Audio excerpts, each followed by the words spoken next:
Warning, the following program contains sensitive material that may be unsettling to some audiences. The Pedantic Pedestrians are not responsible for any injuries or paranormal activity that may occur during the viewing of this program, including, and not limited to, whiplash, bipolar disorder, a sprained ankle, or demonic possession. Viewer discretion is advised. Two guns. Do you want to, encourage people to suspect the hoax? So funny, Shab. When you see people laughing.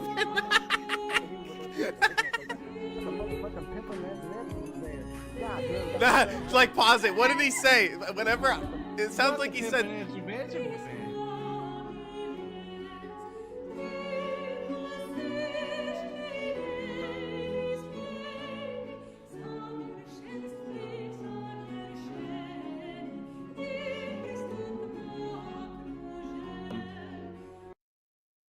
Okay, so we're live. No, Yeah, we're sorry, live. everybody, that I've been AFK the last few weeks. I got ran over by a truck. Yeah, I one was of the these driver. dudes who, well, like, there's this guy that saw me online, and he's like, I don't like this libtard cuck. So he found out where I lived and tried to commit some vehicular homicide. But luckily, I'm okay. Shucks. Ran you over with a little bit of, tricycle in your living room.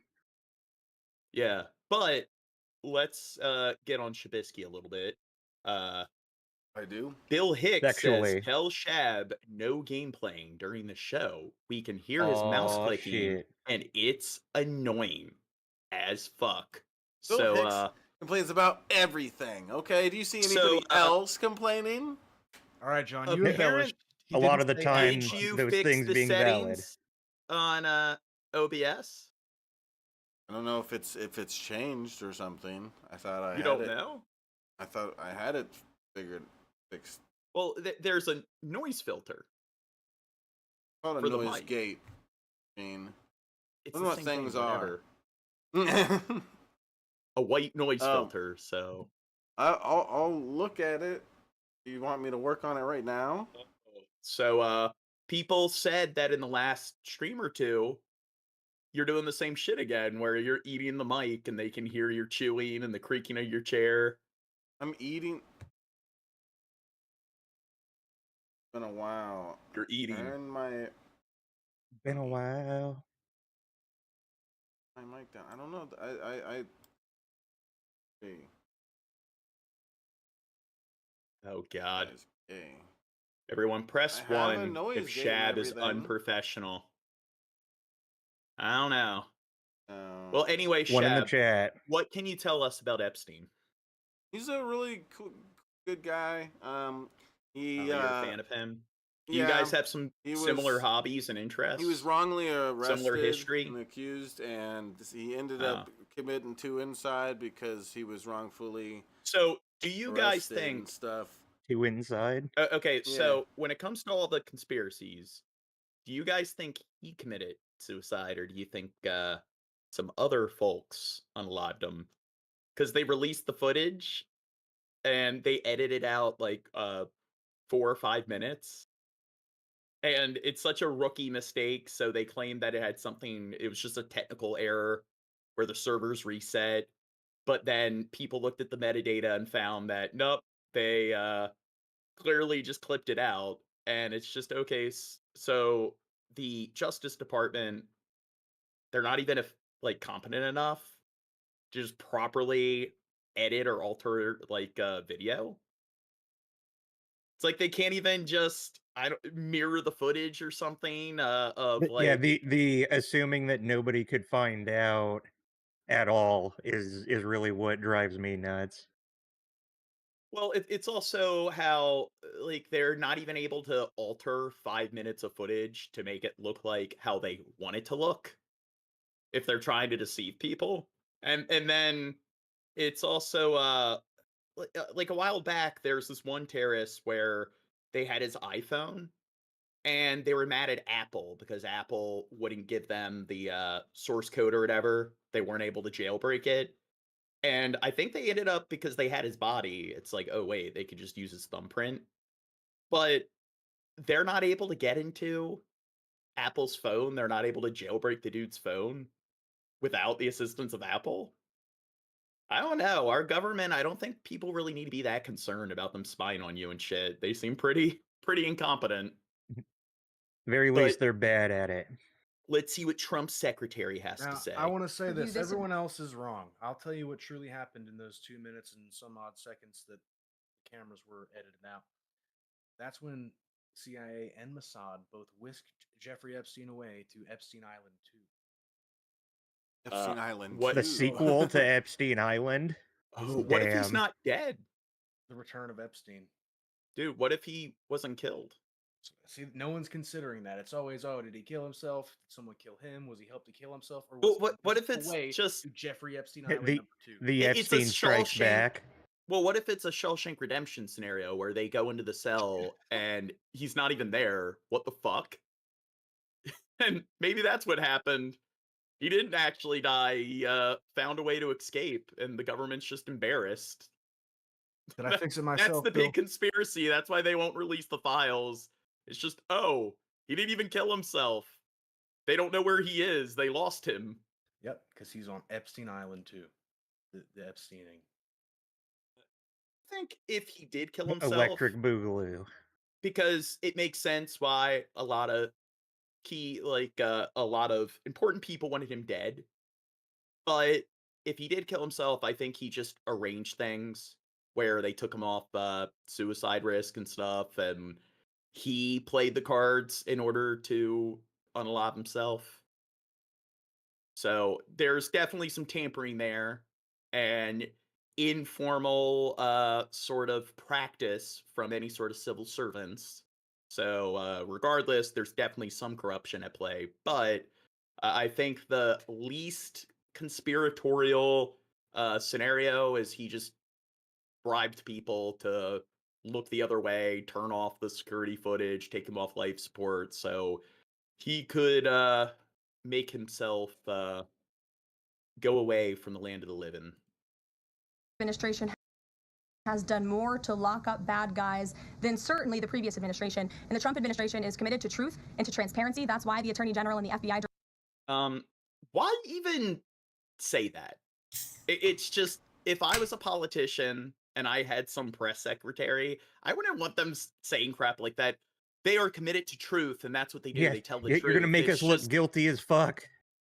Well, it's also like, how about just show don't tell? It's you shouldn't have to be telling people that you're about transparency and truth. And everyone knows that's a crock of shit for any presidential cabinet or organization. They of course they're not going to be 100% honest to the public. No organization is. No person is 100% honest and transparent. I mean, who looks at this and actually takes Same it seriously at people- all? The same people that listen to Trump do the same thing. Just make assertions and they eat it up. You know, he'll Yeah. say that he's all about stuff that he does not show that he's about. And that's the thing. They'll claim that our organization, we've employment's better than it's ever been, the job market's better than it's ever been, when it clearly hasn't. You can just look at statistics, and it's not hard to see that it's been pretty shitty. Whenever Trump's been in office, this campaign so far and his previous term, but you can clearly see that there's plenty of periods in U.S. history, very recent periods in the last few decades, where they've definitely surpassed Trump in terms of the various ways that you can measure the economy. So Trump's definitely, he hasn't broken any records. So anybody that watches this shit and it's like, yup, we've just cured cancer, they'll believe it. I don't know, but they don't just believe whatever the media tells them, even though they regurgitate this shit. Yeah, the economy has improved tremendously, even though it's clearly been suffering and unemployment's been rising. But hey, Trump's secretary says something, so therefore it must be true. Because Have any of you guys ever like talked to a crazy boomer about like where they get their news from? Some of them will swear up and down that they get like that they get premium fucking intel that nobody else has a lead on, and it will literally just be MSNBC or Fox News, depending on what their leaning is.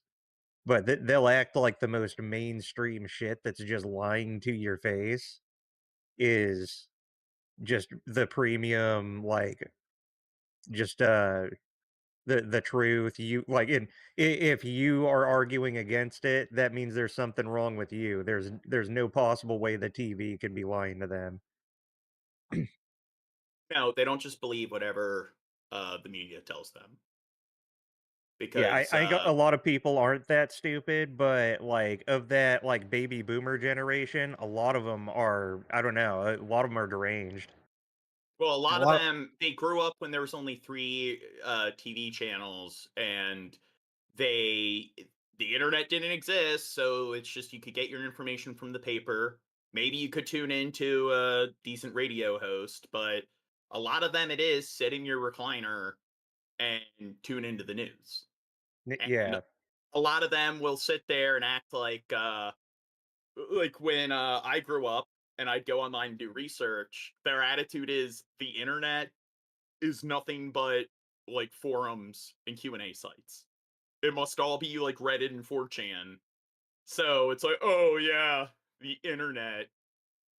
And it's like, okay, so it's easier than ever to cross-reference information and get your information from a wide array of various different sources, and then to go outside of journalistic media and then get information from peer-reviewed sources and academic sources. But they seem to claim that, hey, this network where you can't cross-reference things on the spot, you got to tune in at a certain time of day, you can't pause, fast forward, or rewind. That's clearly the superior way that leads to people being more informed. Yeah, and in doing so is just, it's mean and rude, and you're not supposed to do that. You say even beyond Fox News, it's a concerning amount of older people who won't go Yeah. any farther than Facebook to get their news. Well, you know Facebook that is crazy. I got to tell you guys something off stream that I saw on Facebook that I can't even talk about on stream. Oh my what a god! dick. No, but- like I don't even want to go into it on stream. Noted. Director pledged at the president's direction to do an exhaustive review of all of the files related to Jeffrey Epstein's crimes and his death, and they put out a memo in conclusion of that review. There was material they did not release because, frankly, it was incredibly graphic and it contained child pornography, which is not something that's appropriate for public consumption, but they committed to an exhaustive investigation. That's what they did, and they provided the results of that. That's transparency. Follow up on that, Caroline. Okay, so the FBI looks at the circumstances surrounding the death of Jeffrey Epstein. According to the report, this systematic review revealed no incriminating client list. So what happened to the Epstein client list that the Attorney General said she had on her desk? Well, I think if you go back and look at what the Attorney General said in that interview, which was on your network on Fox News, Go ahead. John Roberts said DOJ may be releasing the list. And the Attorney General, her history prior to being appointed Attorney General is essentially she's just a lawyer. So like Trump has appointed all these people that have no experience in the particular bureaus or cabinets that they're supposed to be in charge of. And she's just a great example of somebody who clearly is just a Trump sort of toady, and that's what many of the cabinet officials are. And it's things like the Speaker of the House, the Chief Justice, or not Speaker of the House, the Chief Justice. He has no respect for Trump. You look at a lot of big key right-leaning politicians; they look at him like he's a clown. And currently it's getting even worse, where there's so many lawyers or federal judges that have refused to follow through with a bunch of Trump's executive decisions because they're just like, you know what? No, this isn't legal. This is unprincipled. I can't do this. And they've stepped down and resigned. And with Trump's recent, it was in the big beautiful bill, it was to counter like the repeals court.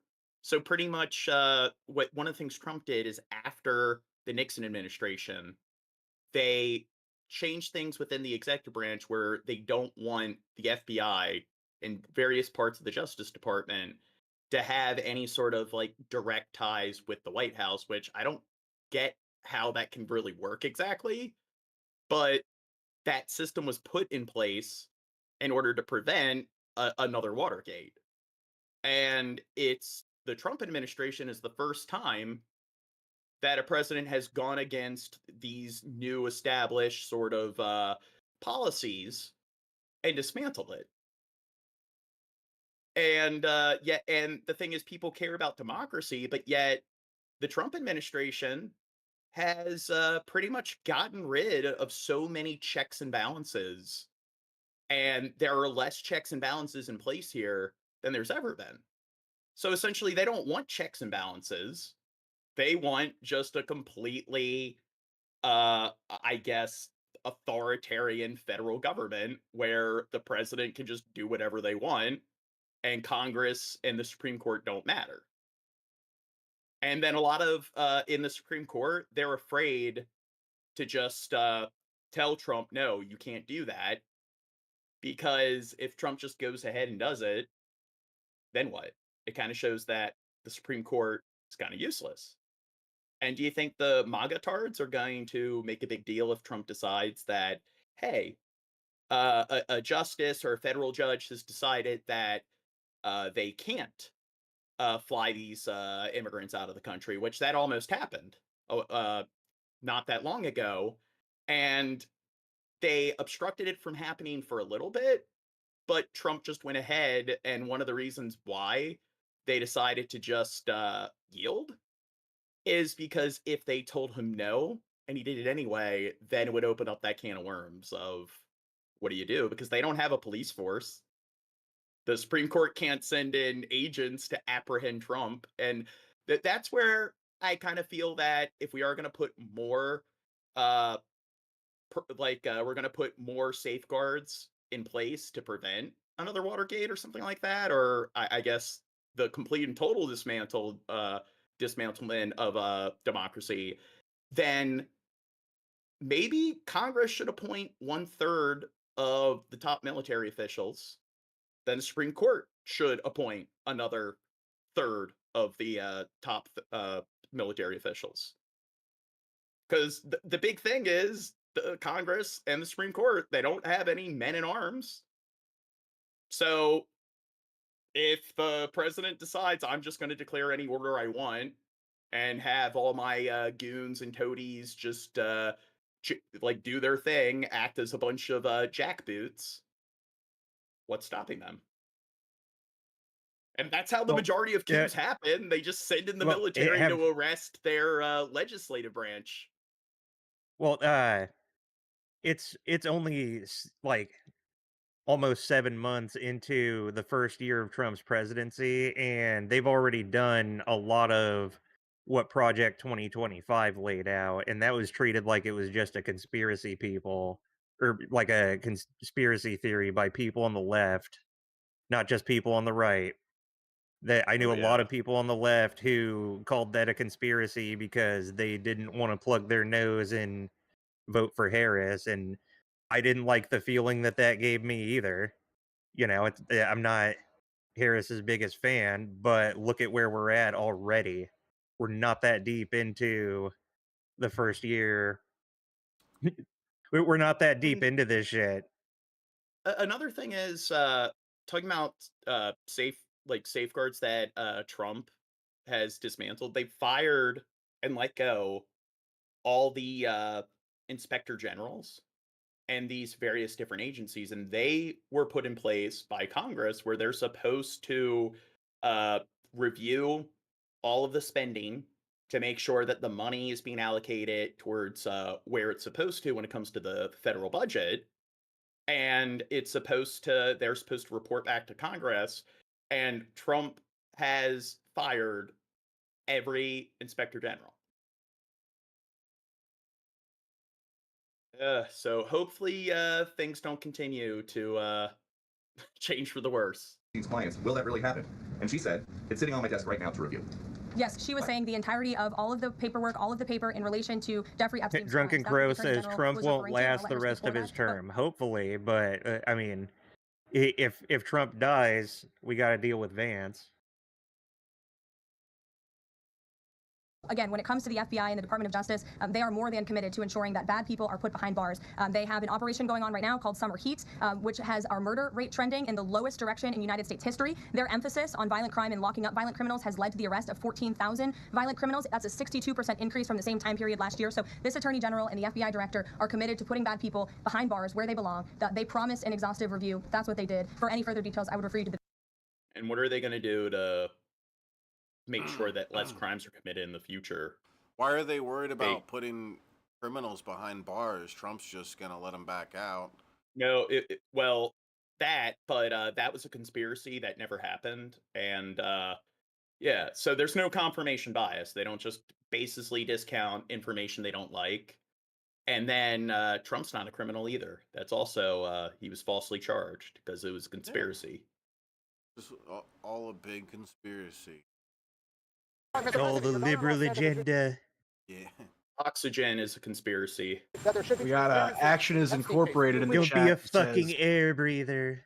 the corruption's wide and deep. God bless Trump. The borders closed. Taxes lowered. Liberals left. Criminals out. Epstein Island visited. Well, he didn't say that last part. I'm What sure. did he say? I don't know. Something about sucking a lot of dick.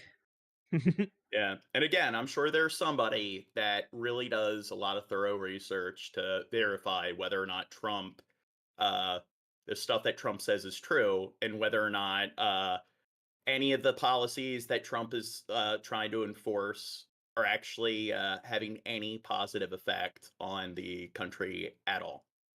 For sure. The Attorney General's handled that very well. She's really done a very good job. And I think that when you look at it, you'll understand that. I would like to see that also. But I think the Attorney General, the credibility is very important. And you want credible evidence or something like that. And I think the Attorney General's handled it very well. Did she tell you, what did she tell you about the review? And specifically, did she tell you at all that your name appeared in the... No, she's given us just a very quick briefing. And in terms of the credibility of the different things that they've seen, and I would say that, these files were made up by Comey, they were made up by Obama, they were made up by the Biden, we went through years of that with the Russia hoax, with all... Everyone take a sip. Shabs stepped away. All of the different things that we had to go through, we've gone through years of it. But she's handled it very well, and it's going to be up to her. Whatever she thinks is credible, she should release, yeah. This morning, President Pam Bondi, isn't she the Attorney General? Trump facing unprecedented criticism from some of his biggest supporters. This has been the first fracture in MAGA over the Justice Department's handling of files related to convicted sex offender Jeffrey Epstein. For days, many on the right have been criticizing All right, so pause. Again, we got Action is Incorporated in the chat saying, God bless Trump, no Epstein issue. He helped arrest Epstein. A lot of brainwashed people need to make apologies to family members. So does Trump need to make apologies to Bill Clinton and Prince Andrew for all the allegations he made in his campaign about their involvement with Jeffrey Epstein when he... Well, Trump always tells the truth because he said he was going to release the Epstein files. That's why he hasn't released the Epstein files. Yeah, that's a huge part of why we wanted to get the ball rolling on this in the first place, so we could get Clinton too. We didn't bring up Biden. We don't like Biden. Yeah, Biden snitched children. And then Trump goes to Jeffrey Epstein Island. And who cares? Probably Biden did too. That's probably why neither side wanted to do it. So who's the one brainwashed here? Because you're the one who seems to accept that Clinton can do no wrong. Bill Clinton's the one that has lots of ties with the Epstein Island. But hey, I guess because we're more left-leaning, that must mean that we have to turn our brains off and be like, no, the Clintons... They had nothing to do with it. That's a bunch of propaganda. Clearly, any right politicians that had connections, they clearly did all the bad stuff. So just because they went doesn't mean they did anything wrong. But all the right-leaning politicians, clearly they all sexually assaulted minors. But all the left-leaning politicians, clearly none of them did that because it's not like we have no way of knowing. And we currently don't have the resources to verify it, but make decisions based on emotion. I want X to be true, therefore it is. And if somebody proposes like some alternative theory that I don't like, just laugh and act like it's clearly stupid, and that magically invalidates it. The files, but now high-profile figures. When you have these conversations with Republicans and some Democrats too, in fact a lot of Democrats, a lot of times when you really push them on the things that they believe, they will just default to, yeah, but I want to believe it and you're not going to make me stop, so boo-hoo, whatever, you're being mean. Well, they know how to think critically. Yeah. It's a very delicate subject, but we should put everything out there and let the people decide it. And podcaster Joe Rogan, an influential Trump ally in the last election, mocking the administration's response. Look, where's the Epstein files? And that's the thing. So he was pandering to a bunch of conspiracy theorists, and conspiracy theorists, one dynamic of their psychology is that they're never going to be satisfied, regardless of what they find. They're always going to keep the conspiracy going. It doesn't matter. There's never going to be a conclusion. They're all a bunch of paranoid, delusional, like dumb fucks. So Trump was an idiot pandering to them because they don't. It doesn't matter how obsessed they previously were with Trump. They're clearly more obsessed with this conspiracy theory. So now that it's not he's not following through with his campaign promise to all of the big Epstein conspiracy theorists, now they are pretty upset. Oh, can't find them. Don't exist. Like, they can get away with man. Yeah. Bondi has said there are Epstein files, but concluded Epstein did not leave behind an incriminating client list. And then they're always transparent. They're always honest. That's why they said that the files are on their desk, and now they're claiming there is no. There are no files. Suicide in 2019 while awaiting trial, contradicting right-wing conspiracy theories that he was murdered. Rogan criticizing Bondi and FBI Director Kash Patel. Kash Patel said there's nothing you're looking for. No, okay. For his part, none of us are liberals. He's dead. Watch, we actually see the tapes, and it's just Trump in there, putting like a pillow over his head. For a long time, he was never a big factor in terms of life. They're bullying me. They're bullying me. What the fascination is. And after his daughter-in-law said there needs to be more transparency, I asked the president about her comment. Do you agree with her, sir?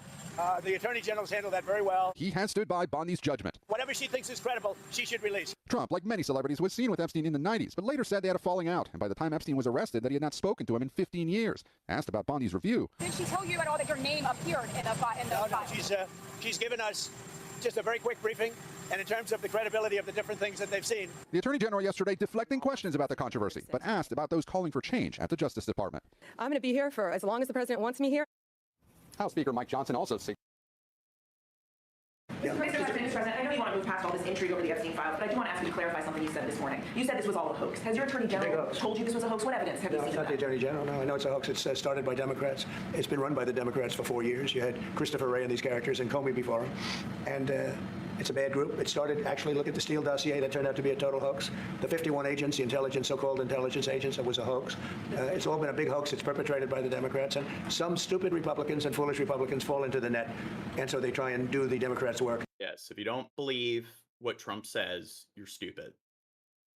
The Democrats are good for nothing other than these. Yes, you don't believe what the mainstream media tells you. You believe what Trump tells you. And that shows that you're the kind of person that really knows how to think independently. Hoaxes, they're bad for policy.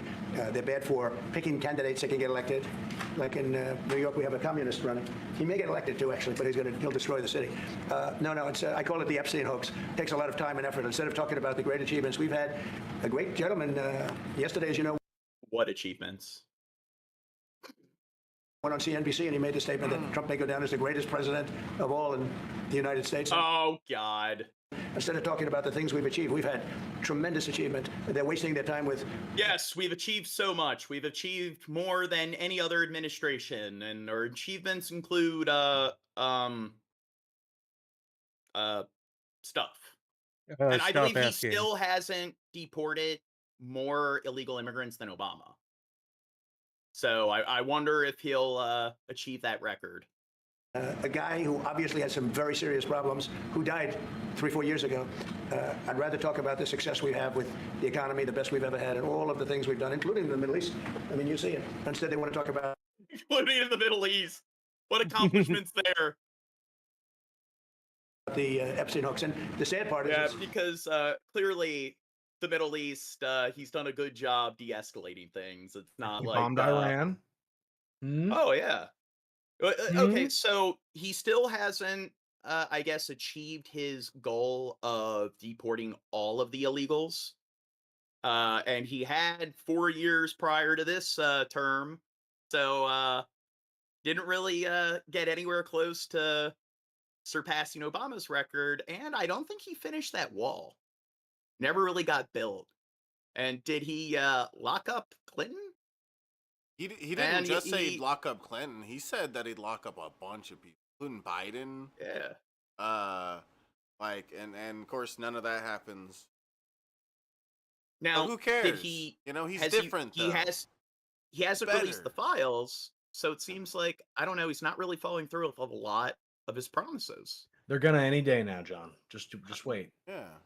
You're being a libtard just by asking. that are really doing the Democrats' work. They're stupid people. Exactly. Yeah, go ahead. There's lots of reports coming into this meeting that you plan on firing Fed Chair Jay Powell. Markets Is that right? Those are reports, but they're not true. So what would be useful to know, are you committed to picking someone from the outside? Are you going to interview individuals that are So on the many board people right that now? want that job. I have people that I've known a long time. Okay, so I agree. He hasn't accomplished anything in the Middle East, but I think it's kind of gotten worse because he is an enabler. Netanyahu is a pig. And to be fair, Biden was permissive. Yeah, he was also an enabler. Yeah. Well, I'd say he was more like an enabler, but he was like more of the I don't know, please hold back a little bit. Trump's like, yeah, go all in. We're gonna get rid of all the like Gazans. We're gonna force them to relocate. And he's like really been sucking Netanyahu's dick. And now it's expanded into more than just one front. I mean, I guess with Biden, Lebanon like was involved with Hezbollah, but now it's extended into Syria and Iran. So Trump hasn't really done a good job mitigating the conflict. It's gotten significantly worse. But hey, he said that the Middle East has been better than it's ever been. So therefore, clearly, that's the reality of things. Yeah, he never lies or anything. Yeah. And they're calling me begging for the job. You know what? You need a smart person with common sense, but you need a very smart person for that job. I think it's one of the easiest jobs in government. You show up once a month and you make a statement about where the economy's going, and we're going to raise or lower interest rates. It's probably the easiest job I've ever seen. That's why I'm trying to figure out, why does he want to expand and add more people? He's going to add more economists to tell him what to do. But the economists, I was right. All the economists were wrong. What do economists know? God, are you just going to listen to what experts tell you? What do economists know about the economy? It's not a real was right. All the economists were wrong. Only a complete fucking moron could say that or like a guy that says it. So I've had discussions with people that have made the argument that because it's not a science, that means that you can't really treat it like it's credible at all. So it's like, so a nobody who's never read a book on the topic, your logic is because it's not a real science, that means that any random like assumption or prediction that somebody makes is just as credible as any sort of conclusion that an economist comes up with. And no conclusion is any more probable, or prediction is any more probable than anyone else's. Why? Because it's not a science. But then those particular people in question, I would ask them, hey, what makes something a science? What is a science? Cue the awkward silence. No, what is a science? Yes, and it's just they are the authority on what is or isn't a science. And it's just our stupid minds are full of pride, or intelligent minds are full of doubt. So they'd argue that psychology and sociology and so forth aren't sciences either. Then you ask them that, and it goes from shit-eating smirk. No, it's not a science to, well, science is when you, like, observe things. Yeah. And it's just, that's something where anyone you talk to that makes those arguments, it's just ask them, like, if you ask them that, the first thing they should say is, it's a method, a process, the scientific method. And then from there, they should be able to go through the different steps of the scientific method, which I don't think most people are actually able to follow through with that if you ask them. They admitted it this morning. Quiet.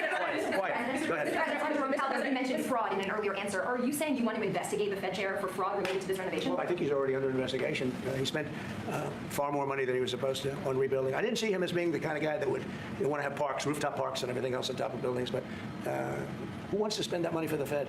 The Fed is supposed to sit there and say where interest rates are going and a couple of other very easy things to do.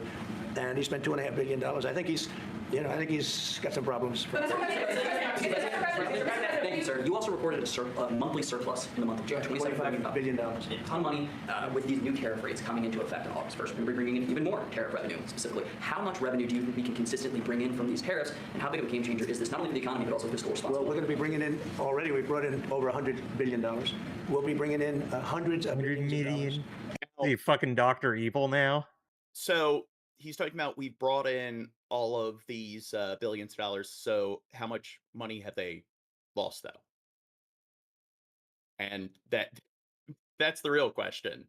Is there an overall net gain? I don't think so. And the same way, hey, look at all the jobs that the tariffs have created, and that was the argument he made in his first term, was, oh God, it's created thousands of jobs, but it also took away tens of thousands of jobs. And more jobs were lost than created. So people would listen to him say that. It's like, yeah, Trump, he's saving the country, even though it's definitely not improving things as a whole. Yeah, well, and then when you cite the statistics, they're just like, only libtards go to work anyway. Who cares about jobs? Fuck you. Well, no, it's the libtards that don't work. It's the Republicans that really work. Like libtards or whatever, they go to school, get education, and they pursue these like STEM fields, and they sit at desks and stuff, and they don't really work. That much other than automobiles and steel. August 1st is a big day. August 1st is when very substantial money comes into our country. We made deals with a lot of great places, but we had one yesterday, that was announced. We have another one coming up, maybe with India. I don't know. We're in negotiation. When I send out a letter, that's a deal. In other words, that's a deal. They don't want to ever say that, oh, how many deals have you made? The best deal we can make is to send out a letter. And the letter says that you'll pay 30%, 35%, 25%, 20%, in one case 50%, Brazil. And because what they're doing to their former president is disgraceful. I know the former president. He fought like hell for the people of Brazil, that I can tell you. And I believe he's an honest man. I think what they're doing to him is terrible. So, yeah, we have some pretty good deals to announce, but every time we send out a letter, that's a deal. The big one really is going to be on the 150 countries that we're really not negotiating with, and they're smaller. We don't do much business with them. Because you have a lot of countries, you have over 200 countries, and a lot of people don't know this, but we'll have well over 150 countries that we're just going to send a notice of payment out, and the notice of payment is going to say what the tariff, and it's all going to be the same for everyone, for that group. They don't, they're not big countries. You know what? I don't know if a bunch of people that are like some of the Trump sycophants are aware of this, but we don't live in the Middle Ages anymore, where where it took months to travel from point A to point B just within like Europe. Imagine how long the meetup would have took.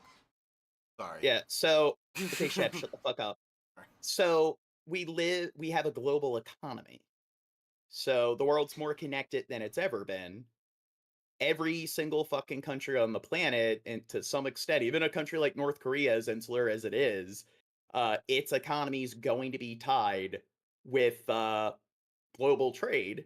So pissing off the world's nations, even ignoring how much the tariffs are going to fuck with our economy and the global economy, when you piss off your neighbors and create a rift between the US and other countries on the planet, that's not going to help improve the US economy.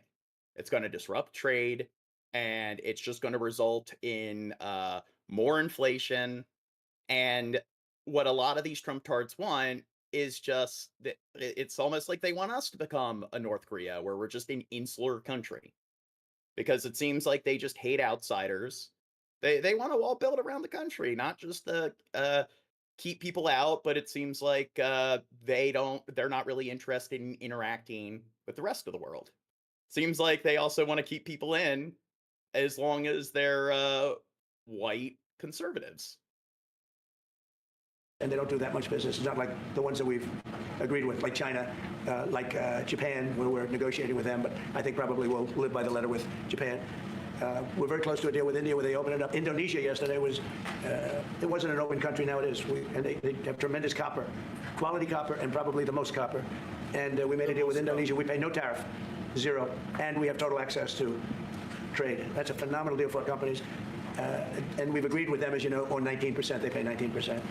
And it's a good deal for them, it's a good deal for us in that case. But we have a number of them coming up. But overall, we're doing well, and we're taking in a lot of money, a lot of money. We have the number one, we have the most oil of any country in the world, even more than them, which is like. I don't think that, I know we're up there. I don't think that's the case, that we have more oil than any other country. Might be true. Cross-reference it, fact-check it, Dirt. But we have a little larger piece of land, right? Do, sir. But we're number one in the world in oil. Actually, what exactly? And today it's which country has the largest amount of oil? $64 a barrel, which is great. And that'll help stop wars, actually, if you want to know the truth. Venezuela. And we hope to get it down a little bit more. Wait, there's a higher concentration of oil in Venezuela? Well, this is the first thing I saw. I don't know. That doesn't sound right. But we have oil down to $2, $2.25, $2.15, numerous reserve amounts listed in millions of barrels. Huh. Well, what about like oil that hasn't been extracted? So like oil stores. Well, these are reserve amounts listed in millions of barrels. So Venezuela has 304 million barrels. So according to ChatGPT, we've got top 5 is Venezuela, followed by Saudi Arabia, followed by Iran, followed by Canada, followed by Iraq. Now, ChatGPT can be wrong. Yeah, and therefore it is wrong. Now, how about you ask ChatGPT if it can provide you with some peer-reviewed sources? Well, let's see, World Atlas.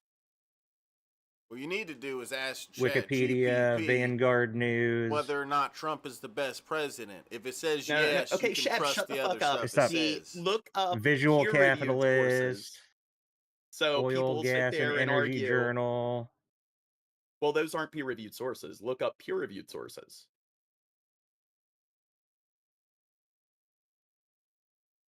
A gallon. And that's a great thing. That's one of the reasons that inflation's in check. When you can do that, you stop inflation. What Biden did is he ended our policies, went to his policies with, he didn't have a policy. Some lunatic around the desk had a policy. Whoever operated the auto pen had a policy, which is, by the way, I think the biggest scandal. That's the scandal they should be talking about, not Jeffrey Epstein. The scandal you should be talking about is the auto pen, because I think it's the biggest scandal, one of them in American history.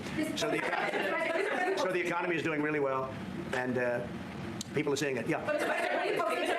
Will you ask Attorney General Pam Bondi to release more documents to finally put this controversy to bed? Yeah, whatever's credible, she can release. If a document is credible, if a document's there that is credible, she can release. I think it's good. But it's just it's just a subject.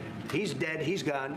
And all it is the Republicans. Certain Republicans got duped by the Democrats, and they're following a Democrat playbook. And no different than Russia, and all the other hoaxes. They're started by the Democrats, and some Republicans. In this case, I was surprised, but they got duped. But have you talked about it? Have you talked about it with her the last witness? President, first of all, your high-ranking officials, whether it's been your FBI director or Pam Bondi, they have made some inconsistent statements in the past. You've had. Well, I don't know. I can't speak about him. So it gave me the same answer, but this time it cited specifically the CIA World Fact Book as its source. Well, do you think that's the government? So clearly they're lying. Mhm. Even though if the government had a bias, then wouldn't they try to I don't know, put themselves higher on the list? But I guess that would make it look too suspicious. Right. But hey, even though we asked it to cite peer-reviewed sources and provided a peer-reviewed source, well, hey, professional sources, Yeah. they didn't tell me what I wanted to hear, so therefore you're just believing what they tell but me. it did give a little more info though. So proven oil reserves, number one, Venezuela at 303 billion barrels approximately. Saudi Arabia at 267 billion barrels approximately. Iran at 209 billion barrels approximately. Canada 170 billion barrels approximately, and then Iraq 145. Now, here's the thing. It's almost like when you fact check what Trump says, it's not very accurate with any sources out there. Actually, yeah. Because that's the CIA. Like what? Well, but the CIA, what does that have to do with Trump? Like, who are you going to believe? This government administration that works under Trump or Trump? Credible information. And if she finds any more credible information... The government always lies. But Trump, we're going to pretend that he's not part of the government, even though isn't he the head of the executive branch, which is what the CIA falls under? She'll give that too. What more can she do than that? I mean, honestly, what more can she do? And we do have bigger problems. You know, we have problems with millions of illegal people that came in here and they're killers and murderers. We have 11,888 murderers that were allowed into our country by Biden. Sleepy Joe Biden, stupid Joe Biden. He allowed them into our country. And you know what? We got to do something about it. She's got a lot of things she's working on. And, you know, it's very sad that somebody can be waylaid, that just get waylaid. But I think she's doing a great job, President. I'm Steve Doocy. I'm Brian Kilmeade. I think she's doing a great job. Republicans are saying that this is a major scandal. I agree. It is. Let's see what Matt Walsh has to say. I don't know. Yeah, Do you those think are the he's worst words happy? you could possibly say to start a segment. Remember the recently there was a tweet of a photo and it was AI generated, and it was you kind of had to look for it, but once you saw it, you couldn't unsee it. And it was a photo of like these 6 girls like in white dresses, but then it formed like a white swastika. And then he was God. having a meltdown on Twitter because people were accusing him of dog whistling. And that's all they were accusing him of doing. Yeah. So then who will be held responsible? Who will be punished? What person, what actual person with a face and a name are you going to arrest and put in prison for this scandal? In every single criminal trial, Ghislaine whether Maxwell. the crime is petty, That was their theft or scapegoat. murder That or was their anything in between, patsy. there are That very was clear the fall standards guy. that What do you mean? They did arrest someone. They got Ghislaine. Now she's trying. Now deal with video evidence. And in particular, if the government wants to introduce video evidence, they have to provide all of the available footage that they have. It's a pretty intuitive concept. So if somebody robs a convenience store and police recover surveillance tapes from the store, then they need to turn those tapes over to the defense. The prosecution cannot modify the tapes in any way. They can't splice together different tapes. They certainly can't delete anything. They have to provide the raw, unedited footage to the defense team. And on top of that, they have to verify that the tapes are authentic and they haven't been tampered with by establishing a sworn... They did release the unedited footage because they said they did. chain of custody. This is about as basic as it gets. Every judge in the country, even Ketanji Brown Jackson, I bet, can grasp this very straightforward concept. You can easily get a case thrown out of traffic court if they won't give you all of the relevant footage that they have. Or, of course, if they give you footage that's been doctored in some way. On the other hand, when it comes to the single most watched sex trafficking case in the history of the United States, this rule apparently doesn't apply. You can forget all about chain of custody, and you can forget about obtaining raw footage as well. Instead, in the case of Jeffrey Epstein, the DOJ produced a video that was clearly manipulated. As we discussed previously, Wired magazine found that the footage from outside Epstein's jail cell, which the DOJ claimed was raw footage, had actually been edited and saved multiple times back in May of this year. Specifically, quote, the file was assembled from at least 2 source clips, saved multiple times, exported, and then uploaded to the DOJ's website. Additionally, viewers noticed that there was a glitch when the timer in the footage moved from 11:58 to 11:59 p.m. It seemed to jump ahead to midnight. None of this was initially explained or discussed. I mean, how did they miss that? That is such a rookie mistake with like video That's what editing. I was talking. Yeah, that's what I was talking about earlier when I said that it's crazy that they thought nobody would check that. And my thing is, do you think it was they had some like bureaucrat edit that footage, or do you think maybe Bondi or whatever, I can't pronounce her name properly. Pam Bondi. Yeah, do you think she probably did it direct like herself? It's like, oh, before I release it, here I'm gonna clip it out. Right, you're right. I don't need any of these experts telling me how to do my goddamn job. I'll handle this. No, Trump did it. Trump did it himself with Windows Movie Maker, where he had his press secretary do it. Right. And then like during the part that's edited out, they just had there's like black background with Comic Sans text that says "totally not edited." Footage as raw. Of course, the reason the DOJ claimed the footage was raw is that they understand, as most people do, that any edits for any reason would immediately raise a lot of questions. There should be no need to save the file multiple times or combine clips, to delete things. They could have just posted everything they had, raw footage, that's what that means, just here it is, and the public can sort it out from there. But the DOJ didn't do that.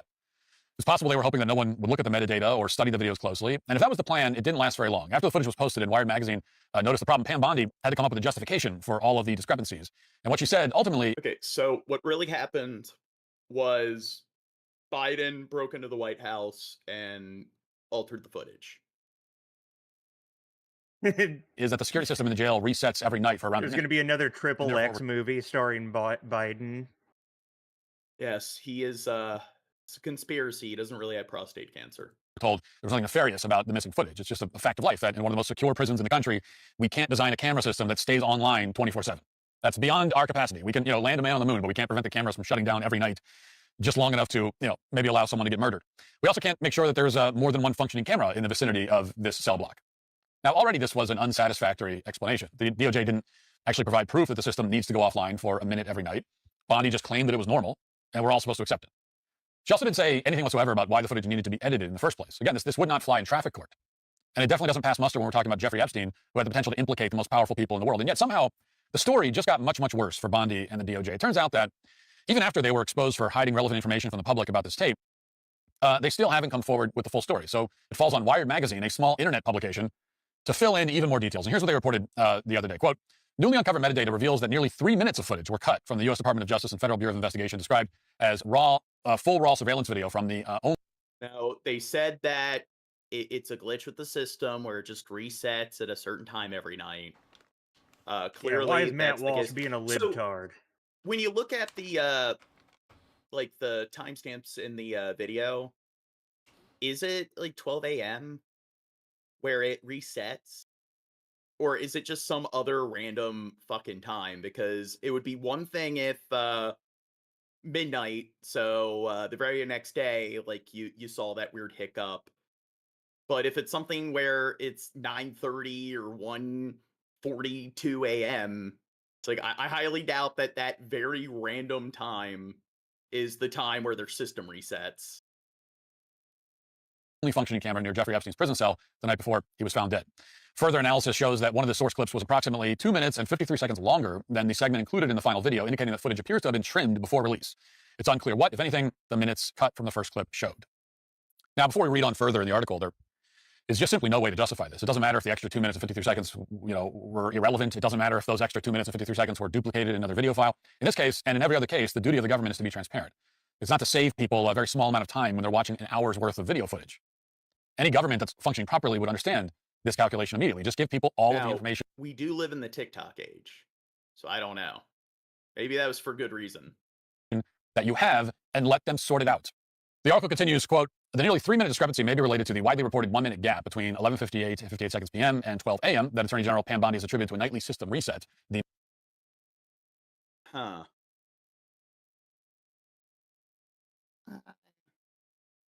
don't know. Maybe. Metadata confirms that the first video file, which showed footage from August 9th, 2019, continued for several minutes beyond what appears in the final version of the video. It was trimmed to the 11:58 p.m. Mark right before the jump to midnight. The cut to the first clip doesn't necessarily mean that there's additional time unaccounted for. The second clip picks up at midnight, which suggests the two would overlap. The orders approve that the video, that the missing minute was cut from the video. Close quote. In other words, we can't say definitively what's in the 3 minutes of footage that were cut. It's possible there's nothing. I don't know. That's kind of convenient that 12 a.m. Right. at the time where he was executed, that's when there was the reset. of interest. But there's one way the government could provide some more clarity. They could simply dump all the files on the DOJ's website without any editing whatsoever. I don't know. Maybe somebody, if we're going to be conspiratorial, maybe they were aware of that, like, technical hiccup. So they decided, hey, that's when we're going to go in and do it.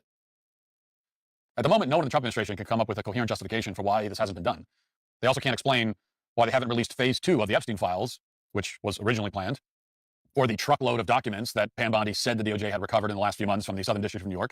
She says there are graphic depictions of children on the videos that she can't release, but she hasn't said anything at all about any of the documents. So what do you think about that? Because, like, the issue there is if they don't release it in its entirety, people are just going to be like, hey, well, all the stuff that's missing, they said that it's all like the pornographic stuff, but what if it isn't?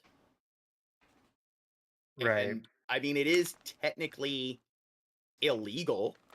I mean, for anyone to really have possession of, except for the government. So that is like a dilemma. How are they going to make that available to people? I guess they could filter it out where you don't see the pornographic stuff, where they leave. I was gonna say, I don't think all the evidence is pornographic material.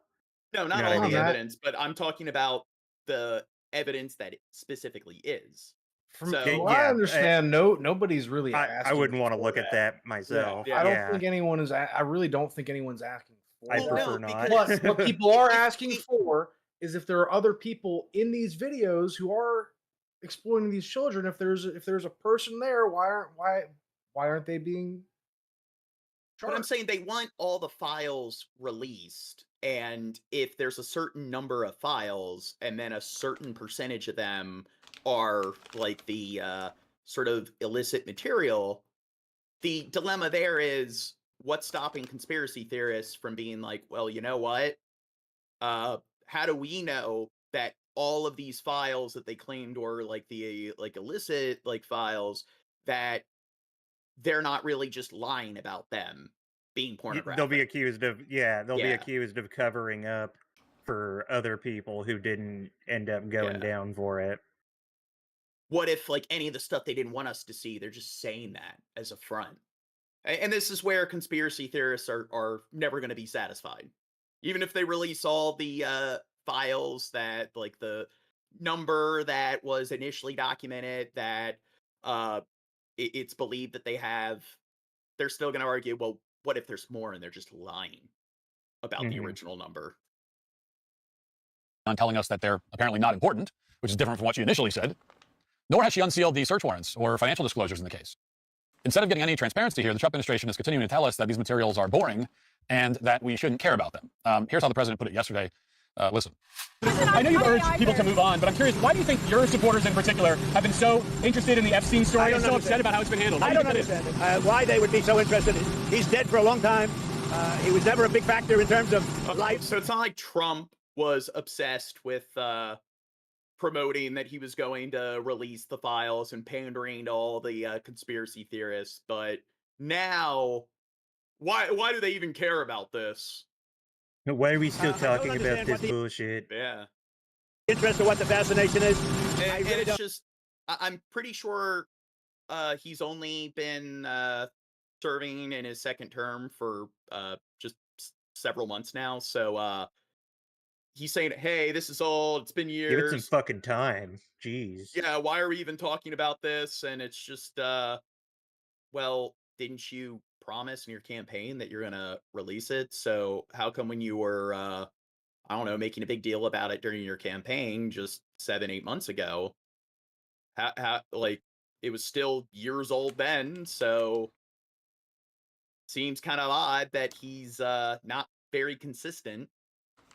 And the credible information's been given. Don't forget, we went through years of the Mueller witch hunt and all of the different things, the Steele dossier, which was all fake. All that information was fake. But I don't understand why the Jeffrey Epstein case would be of interest to anybody. It's pretty boring stuff. It's sordid, but it's boring. And I don't understand why it keeps going.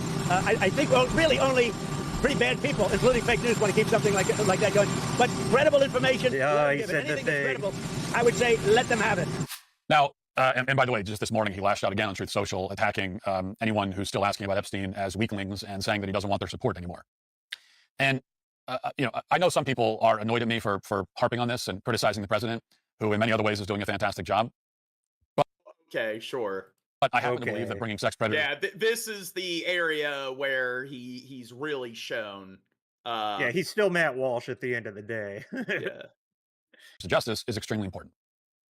And I just can't accept being blatantly gaslit by people in power, even if they're people that I otherwise support. So this is the only example of him engaging in gaslighting? What about all the other claims that he makes where it's not that difficult to fact check it, cross-reference what he's saying, and to see that, it doesn't abide by what the actual numbers are? I've said it once and I'll say it again. Like I said, it was going to take something that would hit too close to home for people. I can't imagine any other issue being so universally, hey, that's wrong. But beyond that, like, nobody cares to look into anything as exaggerations or claims of how great the economy's doing. Which again, take a little look under the hood. But when it comes to things like crime rates or inflation and so forth, those are it's hard data. So it's basic fucking numbers where it's if it went increased by 12% or this decreased by 2%, that's something where it's not that hard to look into that to verify whether the numbers Trump is presenting actually equate to what the reality is. Yeah, some things can't be changed by having an opinion. But yet that's not gaslighting. In fact, especially if they're people I otherwise support. So I must say that this answer from Trump is just simply awful. First, there's the personal attacks on anyone who asks questions, saying that they're bad people. It's always a winning argument. If you want to convince millions of skeptical people that their leaders are lying to them about their behavior, then the best approach is to mock them. Works every time. And in general, screaming at people to stop talking about something is, and I know this is the way that I work, like the number one way to guarantee that I keep talking about something is to yell at me to stop talking about it. I want to take a second and do something a little different. Rather than read you an ad, I want to tell you a true story because it says everything you need to know about good ranchers. Recently, my producer Sean and I were grilling some steaks, and we started talking about how going out to steakhouses isn't the same experience after.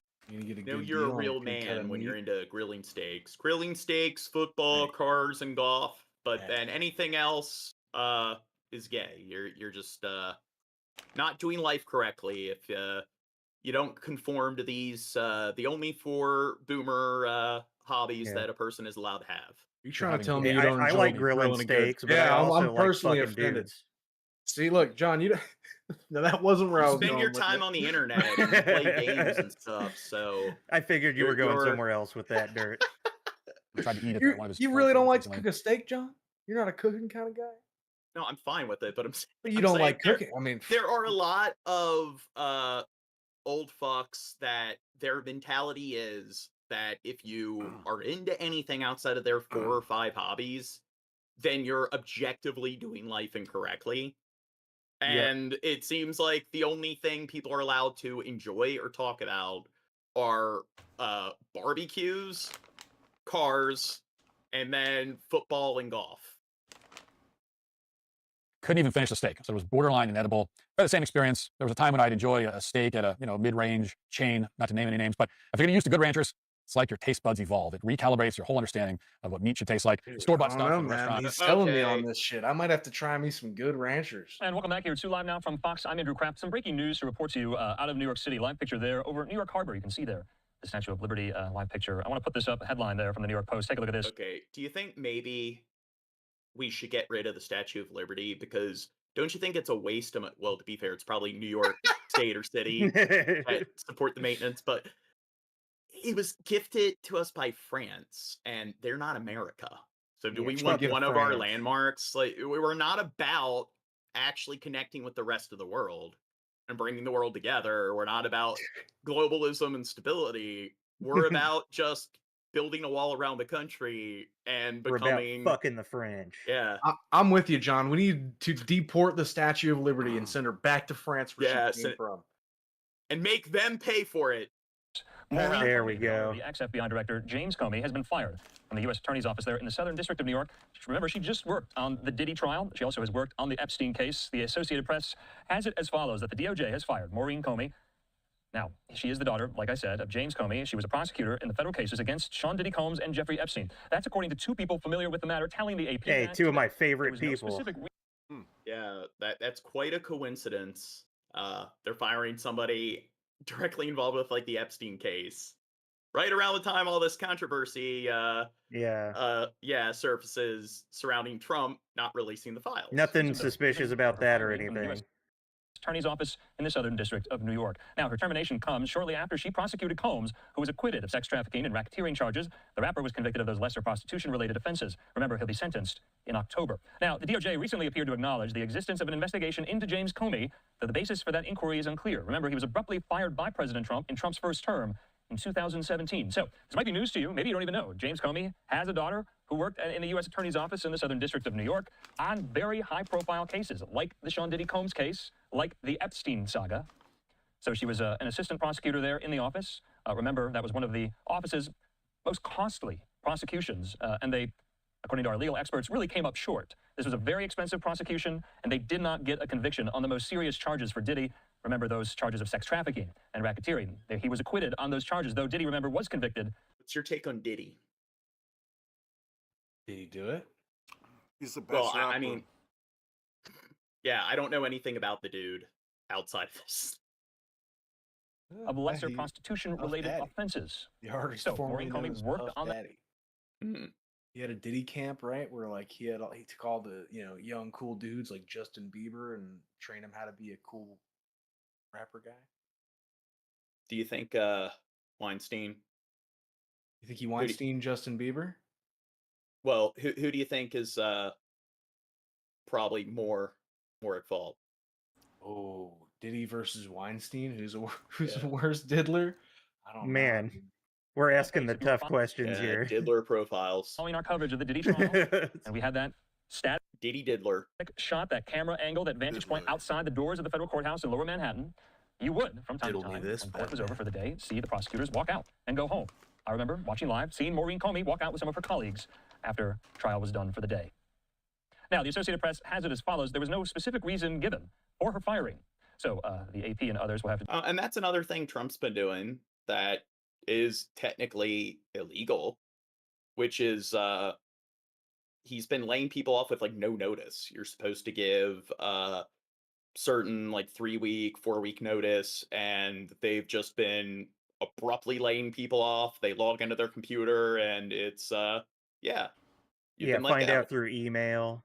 Yeah. Do some more reporting on that, on whether or not this was warranted or caused. What? Why was she fired? So remember, just last week... Well, Trump fired her. Look at all of his accomplishments. So he probably had a good reason. The decisions he's making clearly are having a lot of really positive effects on the country because Trump says that there are all these accomplishments that, News, the DOJ. I've accomplished quite a bit. I have like more accomplishments than anybody. But don't ask me what these accomplishments are. So many accomplishments. Yes. Appeared to acknowledge the existence of an investigation into her... Accolades galore. Though the basis for that inquiry is unclear. Remember, the DOJ also acknowledging that they were investigating former CIA director as well, James Brennan. So had to get this to you as we come up on the top of the hour. We'll be talking a lot, though, about the Epstein saga later tonight. Yeah. So will we. You'll probably play the next video. Good evening from New York. And Chad has gone up and walked away for the 5th time. Oh, another drink. In just an hour. Chris Hayes, no one in my lifetime has been better than Donald Trump at changing the subject, dictating the news cycle, wiping things from our collective memory. Remember we bombed Iran like 2 weeks ago? Whatever else you could say about... No, the Middle East has been in a better state than it's ever been. That's one of his accomplishments. So I guess success. Yeah, I guess I'm being inconsistent because I've said that he hasn't really mentioned any of his accomplishments, but I guess there's one. The man has always been extremely adept at getting the news coverage he wants, or at least about the topics he wants. That is not happening, though, right now. Right now, Donald Trump wants everybody to shut the hell up about his one-time close friend, associate, the late child sex trafficker Jeffrey Epstein, the guy you see there on your screen hanging out with Trump. And yet everything... Now, the thing is, the Clintons were friends with Epstein, or at least Bill Clinton, so therefore it makes sense to dwell over that and to constantly bring that up, because I know quite a few Trump supporters that will sit there and, yeah, Bill Clinton and the Epsteins, but then you point to the fact that Trump also had a lot of ties. And they also ignore the fact that when the Clinton stuff comes up, most of us are like, yeah, let's get his ass. Yeah.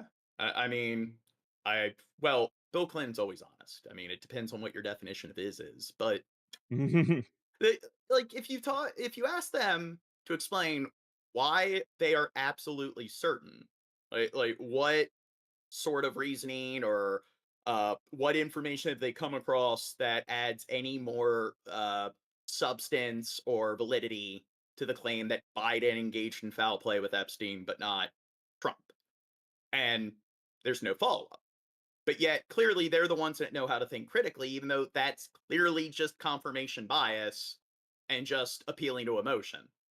I like the fact that this other candidate that is of the opposing political party, I like the concept of them doing something really bad.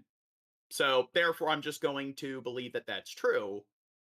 And then I don't like this other candidate that I'm a sick fan of engaging in that kind of foul play. So I'm just going to deny it, even though there's like a similar level of evidence to show that both parties had a level of foul play.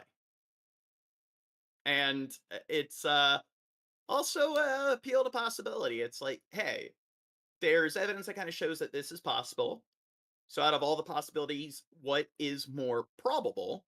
And currently, I'd say that there's this roughly a similar level of probability for both.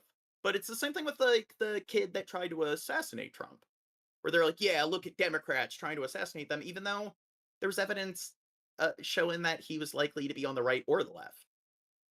So that attitude of, yeah, let's just pretend that all that other evidence doesn't exist, and let's act like, same thing yeah, with clearly, Luigi. Yeah, clearly they have all the resources available, and they've thoroughly looked into it to determine that the evidence that they don't like is just poopy and doesn't matter. It's not them just believing what they want to believe, yet again. I think Trump is doing is making people talk about it more. In fact, just an hour or two ago, Donald Trump fired an Epstein prosecutor. That would be Maureen Comey, the daughter of former FBI director and Trump nemesis James Comey. Now, Trump could have a lot of reasons for disliking her, but as Politico noted today, Comey, who'd worked in the U.S. Attorney's Office for nearly a decade, prosecuted both Jeffrey Epstein and his associate Ghislaine Maxwell. Okay? So when Donald Trump's trying to bury the story right now, out of nowhere, in an unprecedented move, presidents don't fire career attorneys, he fired Jeffrey Epstein, Ghislaine Maxwell's prosecutor. This is just one in a series of things Trump has done surrounding the Epstein story that have just been really weird. And so now we are seeing a revolt among the MAGA faithful, people who cheered when Trump staffed the Department of Justice and FBI with loyalists, who vowed to release the Epstein files to the public. And they were devastated last week when Trump's administration closed the case and told everybody, turns out nothing to see here. None of it made sense because the administration had been hyping this release over and over. Attorney General Pam Bondi was telling anyone who would listen that she had tapes to review, she had a client list to review, that they gave. China is not at war with East Asia. Do you get that reference? About a binder that was phase one. That's from 1984. Wow. And it got, I forget the names of like the three nations in 1984, but propaganda play all day, and they constantly hear that, yeah, this nation is at war and won a victory with this other nation, but then they're constantly being fed conflicting information, and because they're brainwashed and not allowed to really question it, they just accept it. And it seems kind of similar to I don't know, the way these Trump-tards think. It got weirder because when they announced the case was closed, they also released that raw video from Epstein's prison block the night he killed himself. And that footage, as people noted, appeared to be missing an entire minute. Well, guess it. Get this. According to a new Wired investigation published yesterday, that video is actually missing approximately 2 minutes and 53 seconds. So the whole thing's not going away. And Trump is so frustrated by the Epstein backlash from his own political reporters, he is now calling them stupid. Mr. President, I know you want to move past all this intrigue over the Epstein files, but I do want to ask you to clarify something you said this morning. You said this was all a hoax. Has your Attorney General told you this was a hoax? What evidence have you seen? No, it's not the Attorney General. No, I know it's a hoax. It's started by Democrats. It's all been a big hoax. It's perpetrated by the Democrats, and some stupid Republicans and foolish Republicans fall into the net, and so they try and... It's a hoax. It's just a sham. Democrats, they're always lying to people. Damn Dems. I mean, are you really going to trust Bill Clinton? I mean, he had ties with the Epsteins. There you go. And he was a Democrat. And I mean, Biden, his son was a criminal. I mean, he was convicted of certain crimes and then pardoned. So, yeah. Because there's not like a similar dynamic with Trump at all. Now, I got to take a piss, talk to the chat, and try to actually talk to them about the Epstein documents, files, shit. So, You know, it's something like 25 women have accused Donald Trump of sexual misconduct. Now, I don't think we need to show it on stream or anything, but have I shown you guys that video of Tim Dillon dressed up as Jeffrey Epstein's temple for Halloween? It was from years ago. He was standing outside the Church of Scientology and going, "Why can't I get a tax exemption?" And dudes would walk past him and go, hey, how's it going? You know me. Don't act like you don't. You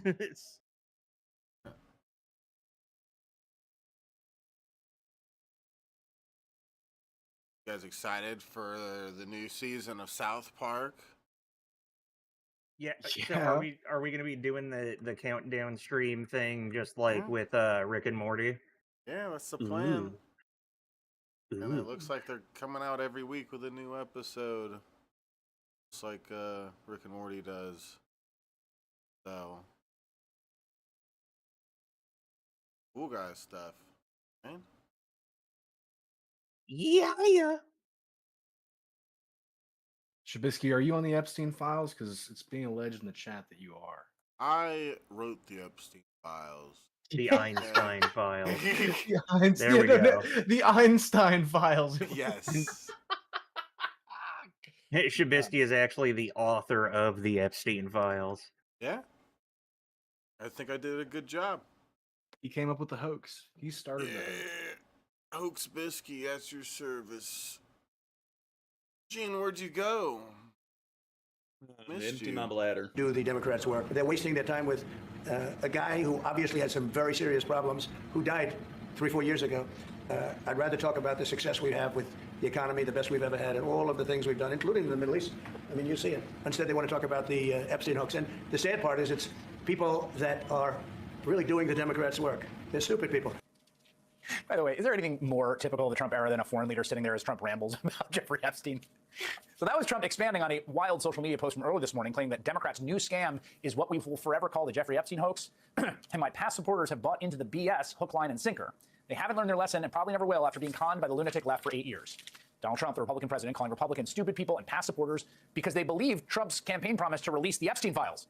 Surely he couldn't mean that. Hey, not Republican people overall, just Republican people who disagree with him. Yeah. Like that John G. Roberts dude, you know, Chief Justice, because yeah, he's one of those stupid Republicans because he doesn't yield to Trump. He clarified, yes, he did. You mentioned past supporters when you were talking about the Epstein issue.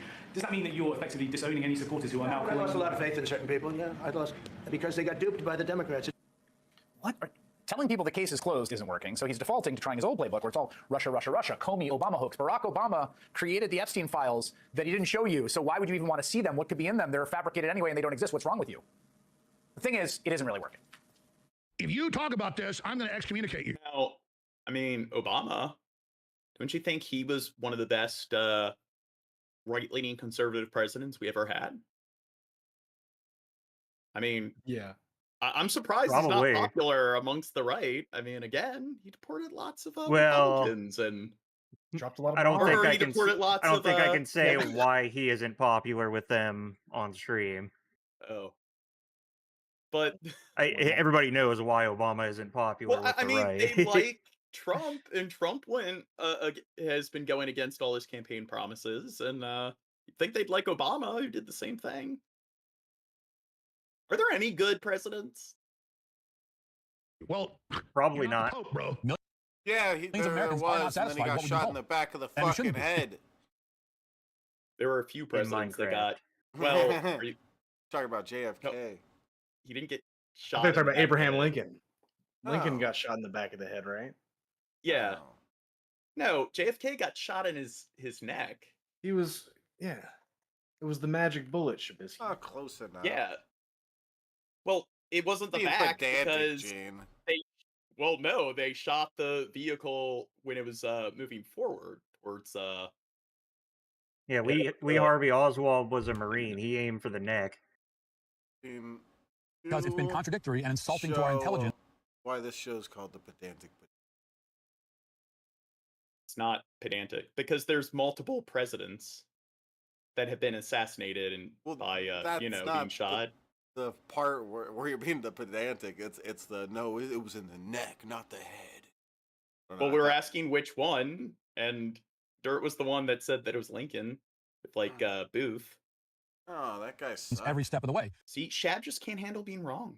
Oh, I'm. Trump should not be insulting and attacking the people who voted him in and supported him simply because they want answers on this notorious case of a high-profile individual. Why'd they say there was thousands of hours of tapes of people doing horrible shit? Why'd they say that? I can't reconcile this Donald Trump with the Trump that we're seeing right now. The Trump that is gaslighting. See, now the thing is, these people, they clearly are all really enlightened and informed individuals.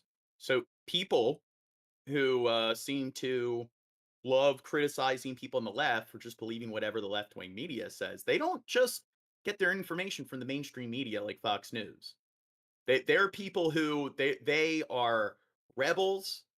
They go out of their way to find stuff that isn't mainstream, such as these right-wing political commentators that all have millions of subscribers and followers. Yeah. It actually Public right now. The Trump Google says he got shot in the neck and the head, Gene. So I was right. Okay. Look at Shab. Can't handle being wrong. I was right. Shab. You can't. Was he shot in the back of the head? I thought it was. It says bullets, plural, struck the president's neck and head. Yeah, but where in the head, Shab? The front of the head. The neck of his head. multiple elections. The Epstein scandal is definitely terminal cancer to Trump's MAGA movement. You know, I'll say this. This is a lot of buyer's remorse here for a guy who, they tried to let you know pretty early in his presidential campaign the first time that he was Mr. Grab him by the pussy. I mean, I feel like if you really are shocked by any of this, you just haven't been paying attention. I mean, it's one of those things where I'm surprised this even came up. It's one of those things where I didn't have faith that I'm surprised it that would people go are anywhere. surprised. What if in the files they release it and there's images of young women being dragged out with a leash and Trump's assaulting them, and it's just Trump's I didn't know that they were being trafficked. It's AI. It wasn't me. You saw in his war on the deep state, and now they're wondering why Trump has changed his tune, including disgraced former Trump National Security Advisor Mike Flynn. In a long post on social media today, Flynn practically begged Trump to change tactics and release more Epstein files. Quote, if there are elites inside of our country that committed crimes against children, shame on them, and they must be held accountable. Even Republican House Speaker Mike Johnson has, at least rhetorically, in his words, if not his actions, split from Trump on the Epstein case. I agree with the sentiment that we need to. Okay, he's a stupid Republican because he's not just sucking Trump's dick, so he's disagreeing with him. How dare he? Out there, and Pam Bondi, I don't know, when she originally made the statement, I think she was talking about documents as I understood it. They were on her desk. I don't know that she was specific about a list or whatever, but she needs to come forward and explain that to everybody. That was just William Wise, where were you when we were talking about President Biden not saying nothing, calling him a child sniffer like he was? You know, it's not all black and white. Mr. William Wise, who says, "What happened when Biden was president? Y'all said nothing." Well, we're not. Hey, I was pretty vocal. Come off Biden either. Yeah, I was vocally opposed to Biden. Well, Mike Johnson, you know what? He's a climate change denier. So I don't know. I don't think he's that stupid. Seems like he knows not to just believe what scientists and experts tell him. Yeah, believe those goddamn hippie scientists. But to be fair, he's not just blindly believing what Trump tells him. So DOJ to publish. You're supposed to blindly believe what Trump says, but not what scientists say. Epstein files online. But again, Trump can't stop talking about Epstein and posting about Epstein, even as he wishes everybody else would. As longtime political journalist Josh Marshall put it on social media, this stuff is seriously baffling. It's like someone went to Trump and said, dude, you have to convince everybody you are 100% guilty. Again, Trump has always been able to move on from a bad news cycle before, often by creating some new bad news cycle, right? But now he really is losing control of his supporters. The only person on the right who seems really happy about it is Trump's former mega donor and co-president, world's richest man, Elon Musk. All summer, Musk has openly warred with Trump, including teasing the creation of a new third party, saying in a now deleted post. Watch like another mass shooting happens like it does every other week, and then they're going to claim that, hey, that was perpetrated by the government to distract from the Epstein files. That Trump was in the Epstein files. Today, Musk spent much of his time on social media stirring the Epstein pot, posting that so many powerful people want that list suppressed, and we were all told the list was going to be released, and that Trump should just release the files and point out which part is the hoax. When the political betting site Polymarket posted its users believe there was a 100% chance Donald Trump was named in the Epstein files, Musk replied with a post of his own, quote, "That is a high level of confidence." Do you think Musk is in the files? I don't know. I mean, I don't know. probably.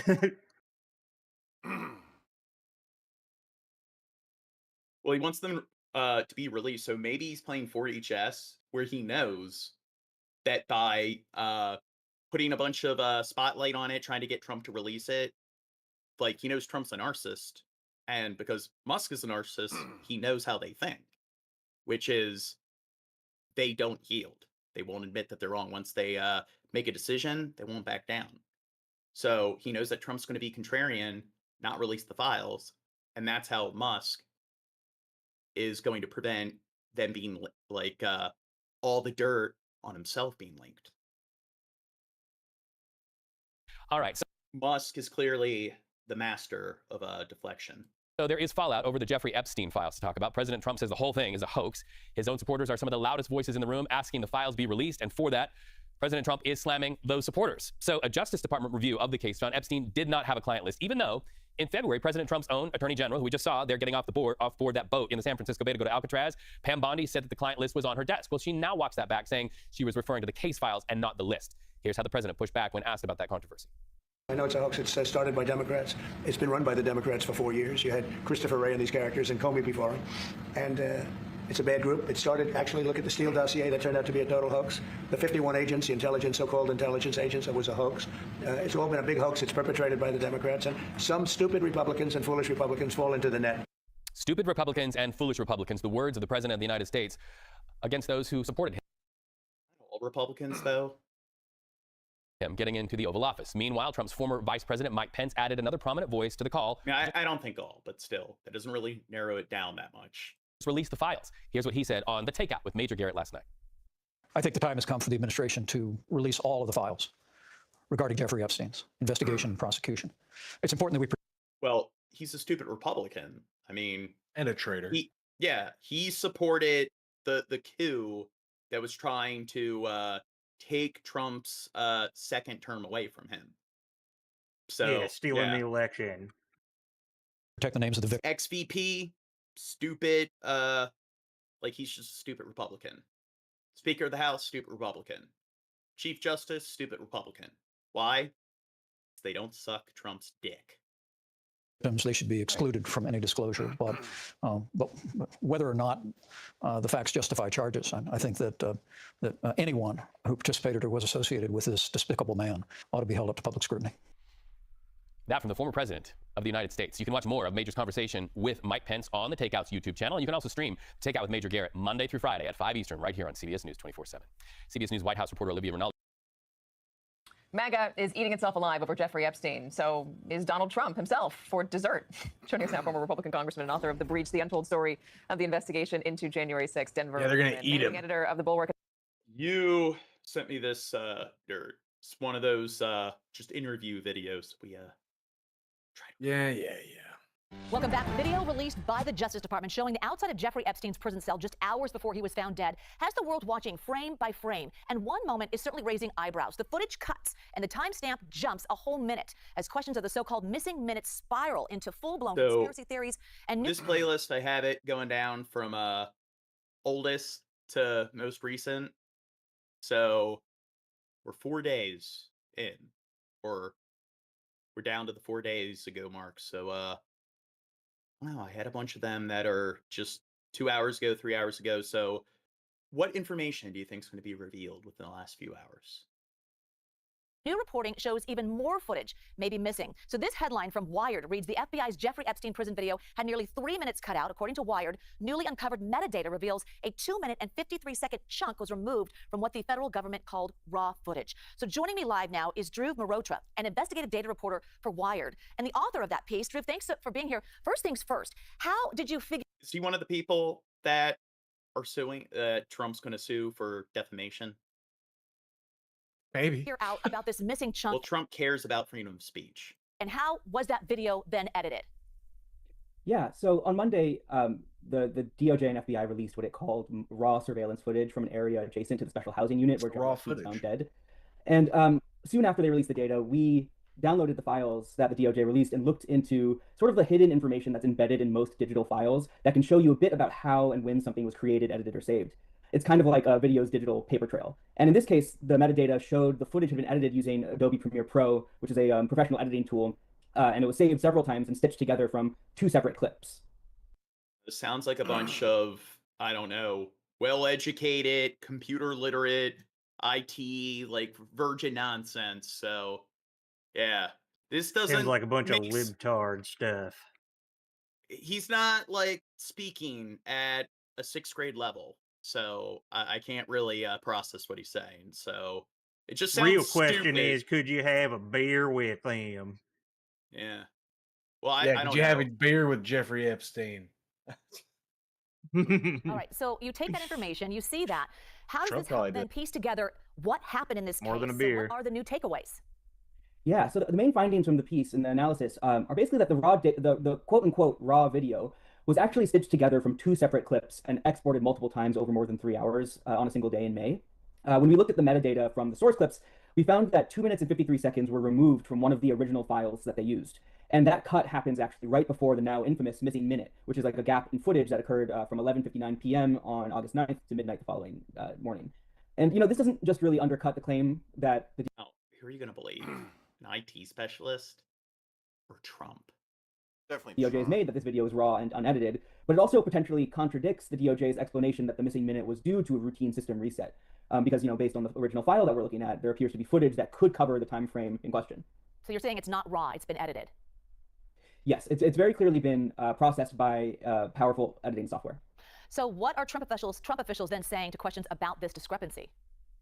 Yeah, you know, so far the Trump administration hasn't directly addressed the discrepancies that we reported.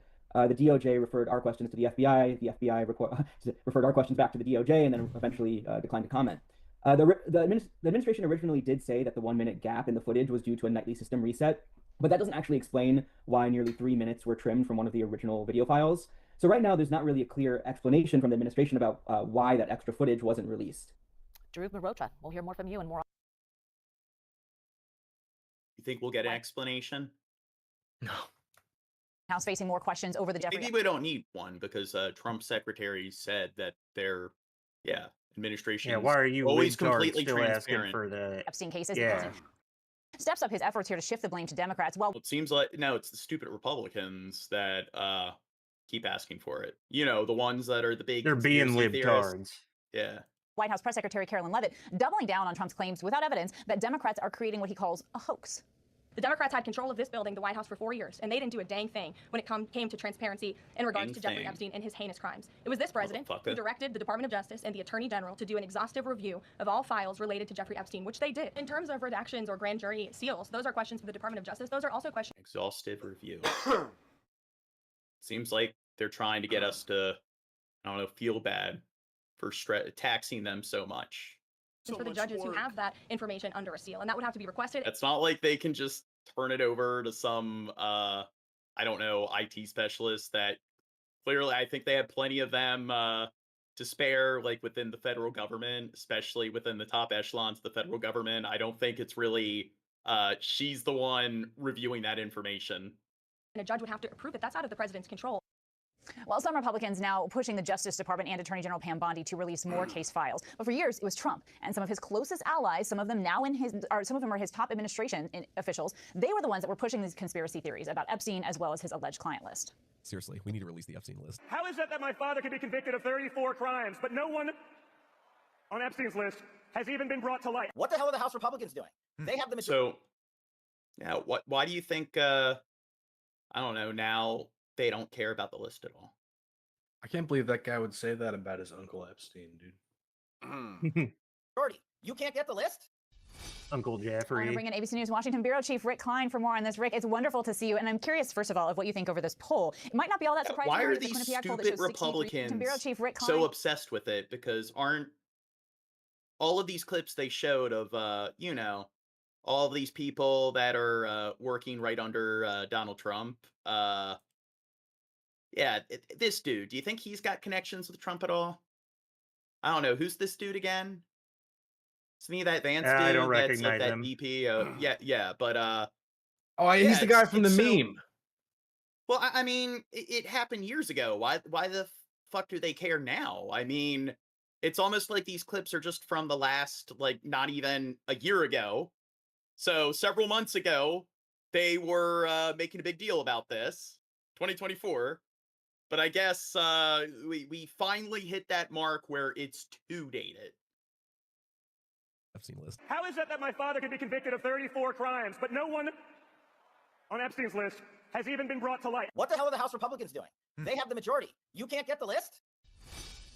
I want to bring in ABC News Washington Bureau Chief Rick Klein for more on this. Rick, it's wonderful to see you, and I'm curious, first of all, of what you think over this poll. It might not be all that surprising, right? It's a Quinnipiac poll that shows 63% of voters.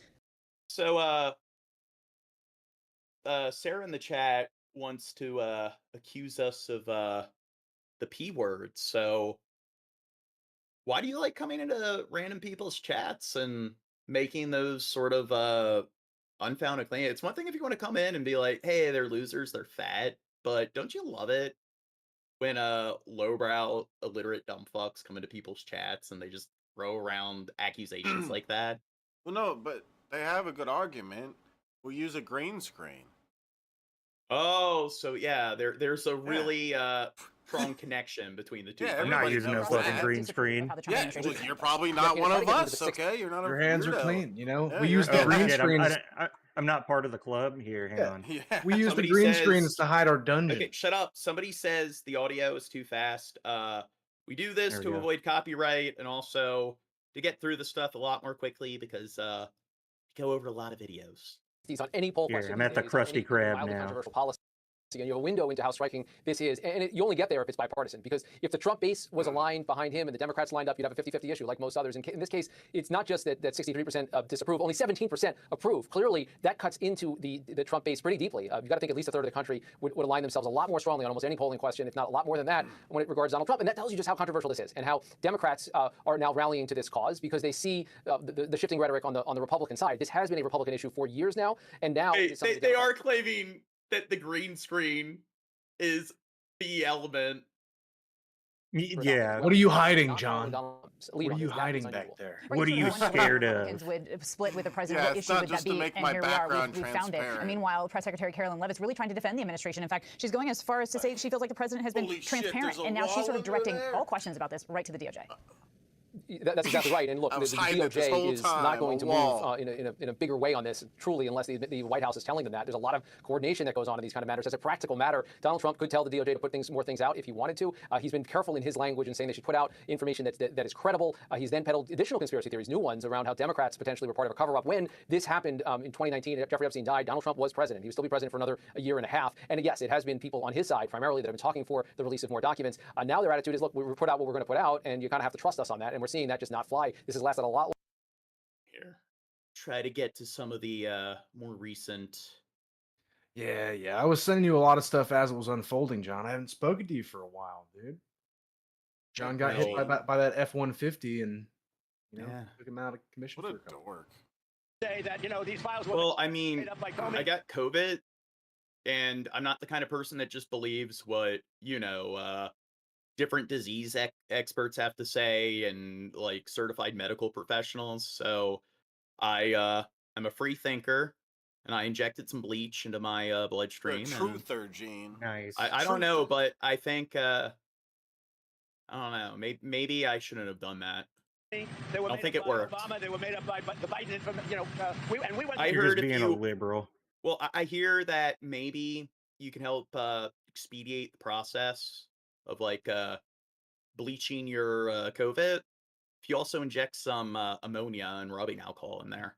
2 years of that with the Russia hoax, with all of the different things that we had to go through. We've gone through years of it, but she's handled it very well, and it's going to be up to her. Whatever she thinks is credible, she should release. Yeah. On Texas, how many more seats do you want? All right, so why do you think Trump did this? I mean, all my sources say Mossad blackmail. Not that he even did it, but people close to him. Trump's covering for people, so I've been told. Yeah, definitely. When this first dropped, and you know, the whole Trump denial and dismissive attitude towards all this, Alex Jones literally cried. I tried to find a video of that for you. Maybe I didn't find a good one, but yeah. Do you think there are any conspiracies that he doesn't support? He was crying his eyes out. He was like, I need to go throw up. Dude, Alex Jones, he's hilarious. You know, I don't know. For him having He's this quite the finger on a comedian. pulse of the conspiracy theory, for this to have blindsided anyone is literally it's bonkers, Gene. I don't know, dude. What he's in for the files, we don't I'm, know. The fact that I'm blindsided by the fact that it's getting as much coverage as it is. Honestly, he didn't respond. If Elon Musk said I was an Epstein, I know Alex Jones, he's broken out in tears numerous times on camera. He's something. I wasn't. I'd be like, I wasn't. Well, you're saying a man can't be in touch with his emotions? That's a lot of credibility to Elon. Well, no. If a man is emotional at all, that means they're a worthless, pathetic pussy. See, if somebody times you out or blocks you or something, or they take any issue with what you say, then that means that they're just a snowflake. And it doesn't matter how the other party is treating them. All that matters is they took issue, therefore checkmate. But then it's almost like the dude bros that endorse that sort of moral code. It's kind of funny how they don't really abide by what they preach when they're on the receiving end of it. They like having meltdowns, and it seems like they don't hesitate to block people. Exactly. Because, I mean, imagine if Elon said you were in the Epstein files. I'd be like, no, I'm not. Yeah, obviously, you could potentially... I sue him. Yeah, there could be a lot of different things in there, but it could be as bad as fucking kids. So if someone says that, yeah, I'm going to say I didn't do it. That's a big deal if Elon Musk says that. And the fact that he wouldn't respond and Cash Patel was on Joe Rogan that day, and would he say something like, I'm not comfortable answering that question, that means, yeah, he's in the files. What he's in there for, now we don't know. There's a wide range of what you could be in the files for, but clearly he's in the files, and he's running cover, I think maybe more running cover for these powerful Jewish donors. It was clearly an Israeli blackmail operation. You know, the Prime Minister of Israel flew from Israel. Hey, Barack. Yeah, 34 times, in I think 4 years to go meet with him, and he was sneaking. I think he's got cauliflower ear. Yeah, for sure. Yeah. Like, how crazy is that? 34 times? I think Jake Shield. Who is Jake Shield? Yeah, I wrestled in high school. Yeah, MMA guy. And, yeah, Jake Shields. Yeah, isn't that pretty common for combat sports? Yeah, but I wrestled in high school, and there were quite a few coaches that had cauliflower ear. He was funded by the Wexner guy who his organization was funded to help Israel. He was a math teacher, then he was a billionaire. They don't know how he got his money. And that was Bill Barr's dad. I think he's. Where do you think he got his money? Do you think he was a self-made billionaire through math teaching? Certainly. No, the school, the private school. That where he was at? Yeah. Well, I don't know. Educators like to complain about how they get paid pretty much nothing compared to everyone else in the country. Yeah, no, it's so many connections everywhere. You can't. It's impossible to deny that it's Israel. It's insane. There's still people trying to say it's not Israel. Alan Dershowitz, he's the lawyer who took him to Israel first. I think he's involved. What's that? But it's true. They're basically poor, Gene. Yeah. They barely get by. Just on the client list. Well, I'm not defending Dershowitz, but I don't know. But like, people have a right. People have a right to a lawyer. Yeah. You know, it's like Bannon interviewed Epstein. Has a movie come out called Monsters. So they say he's involved. What about illegals? Did everybody? Do they have a right to a lawyer? I don't know. Seems like they Alex don't Jones pay is a him. They're grifter. Brown. I mean, no, Bannon interviewed him. Yeah, I don't think like you know. But I think that is true. Like, but that's the reason I have trouble getting good lawyers. I have to now is they all accuse him of being me. You see what I'm saying? Like, you know. Yeah, but no, I think just because you talk to someone doesn't mean you endorse their ideas and stuff. So I agree with that. I talk to people that I strongly disagree with. So I didn't know Bannon. But if you're Epstein and a powerful guy, you're going to hire the top lawyer in the country, Alan Dershowitz. Well, I agree. Abe Barak's running the blackmail operation. Hey, what do you make of the former Israeli Prime Minister Elon flipping out of this now? I haven't seen much of that, but Dershowitz wasn't just a lawyer. He was out there all the time. He's the one that brought him to Israel. They were really, really tight in many other ways. Hey, yeah, this is probably not worth watching. I kind of wanted to show out even Alex Jones, who here to break it all down. NBC News White House trail with Trump, throwing his little MAGA rallies with him. He's like crying his eyes out. Okay, you got to get more efficient at Yeah. I was sending you stuff as it came out, John. I was trying to get your attention. He wants all the credible files related to Epstein to be released. He's asked the Attorney General to request the grand jury files of the court. All of that is in process right now. My belief is we need the administration to have the space to do what it is doing, and if further congressional action is necessary. Now, this dude seems to understand the real science, such as climate change being a myth. Do you think he'd also support injecting bleach into your bloodstream? Maybe. Trump said it.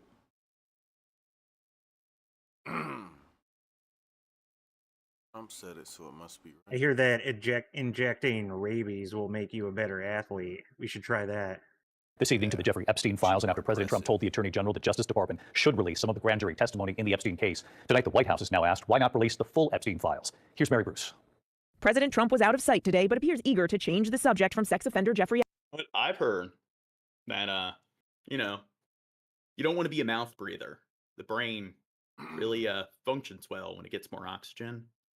So Yeah, what if you breathing take? air is gay. Well, no. What if you take a syringe that's just pure oxygen, pure air, checked into your body? There you go. I think that would be even better than bleach in Minecraft. Epstein, firing off a flurry of posts on social media on a wide range of topics. The president has ordered the Justice Department to ask the courts to release grand jury testimony in the case, but he's stopped short of telling DOJ to release the full Epstein files as promised. Why hasn't the president just ordered the FBI to release the full Epstein files, just get it all out there? The president has said if the Department of Justice and the FBI want to move forward with releasing any further credible evidence, they should do so. As to why they have or have not or will, you should ask the FBI. But does he still anticipate releasing more information, Caroline? It's up to the Attorney General. Trump and some of his top allies like FBI Director Kash Patel and his deputy Dan Bongino spent years stoking shadowy conspiracy theories about Epstein. But now Trump attacking his own supporters for wanting more information. They're stupid people. The president's reversal has amped up scrutiny of his own relationship with Epstein. They're stupid. That was a very fast clip. They're stupid people. Friendly for more than a decade, socializing in New York and Palm Beach. Dude, if Trump wanted to show that, you know, he is more of the everyman and not like your typical two-faced politician, you'd be like, you know what? They're a bunch of worthless fucking cads that need to douse themselves in acid in Minecraft. In 2002, Trump told New York Magazine, "I've known Jeff for 15 years. Terrific guy. He's a lot of fun to be with. It's even said that he likes beautiful women as much as I do, and many of them are on the younger." Do some red flags, kind of nothing seems wrong with that at all. Definitely. I don't know. Side. No doubt about it, Jeffrey enjoys his social life. The Wall Street Journal reports that in 2003, Trump allegedly sent Epstein with a... Dude, seems like he had quite the social life. Very, very healthy. Describes as a, quote, bawdy letter for his 50th birthday. Trump now filing a $10 billion lawsuit against the Journal and its owner, Rupert Murdoch, alleging they falsely claimed that he authored, drew, and signed a letter containing salacious language within a hand-drawn naked woman, which was created with a heavy marker, and insisting no authentic letter or drawing exists. ABC News has not independently corroborated the letter. The Journal stands by its reporting. When Epstein was arrested in 2019, Trump said they'd had a falling out and hadn't spoken in 15 years. And now some Democrats are joining Republicans in... Well, Trump said it must be true, because he never spreads false information. Congress demanding the files be released. Even Speaker Johnson has said they should come out, but now he says he won't call for a vote on a resolution to back that up, saying the administration, quote, needs to have the space to do what it is doing. David. Mary Bruce live at the White House. Mary, thank you. The Wall Street Journal will not be covering President Trump's Scotland trip in person. The White House announcing they are removing the publication from the press pool covering the trip. Dude, he's so fucking fat. I know currently he does have some kind of circulatory disorder. He was recently diagnosed with some, I forget what it's called, but it has to do with like his veins. Yeah. And I don't know. He plays a lot of golf, so I guess he gets all his steps in. Overseas. Because again, he's very honest and transparent. That's why he clearly hasn't surpassed Obama's record in the amount of time he's played golf. Says they're doing so due to the Journal's reporting that alleges that the president, who wasn't the president at the time, sent a sexually suggestive message to the late convicted sex offender Jeffrey Epstein back in 2003. Trump now suing Rupert Murdoch. This sentiment dick pic. So will we ever learn the truth about Jeffrey Epstein's clients? Under public pressure, President Trump wants grand jury transcripts to be released. So I haven't looked into this thoroughly, but when it comes to all the coverage I've seen, they have never really given an explanation for how he earned or obtained his billions. So it's just he went from math teacher to billionaire. So how do you think that happened? He was a financial advisor, John. He's really good at math, Gene, so he figured it out. No.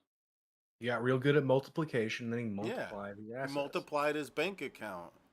It's Well, not I that mean, wouldn't they? complicated, So Gene. wouldn't they have mentioned that if he invested in stock or made investments? So they just claimed he was a math teacher. Like, apparently, it was when he was a math teacher. That's when he ended up. His net worth went into the billions. Least. But Epstein's former lawyer says they may not reveal much. Here's Fox's Rebecca Castor.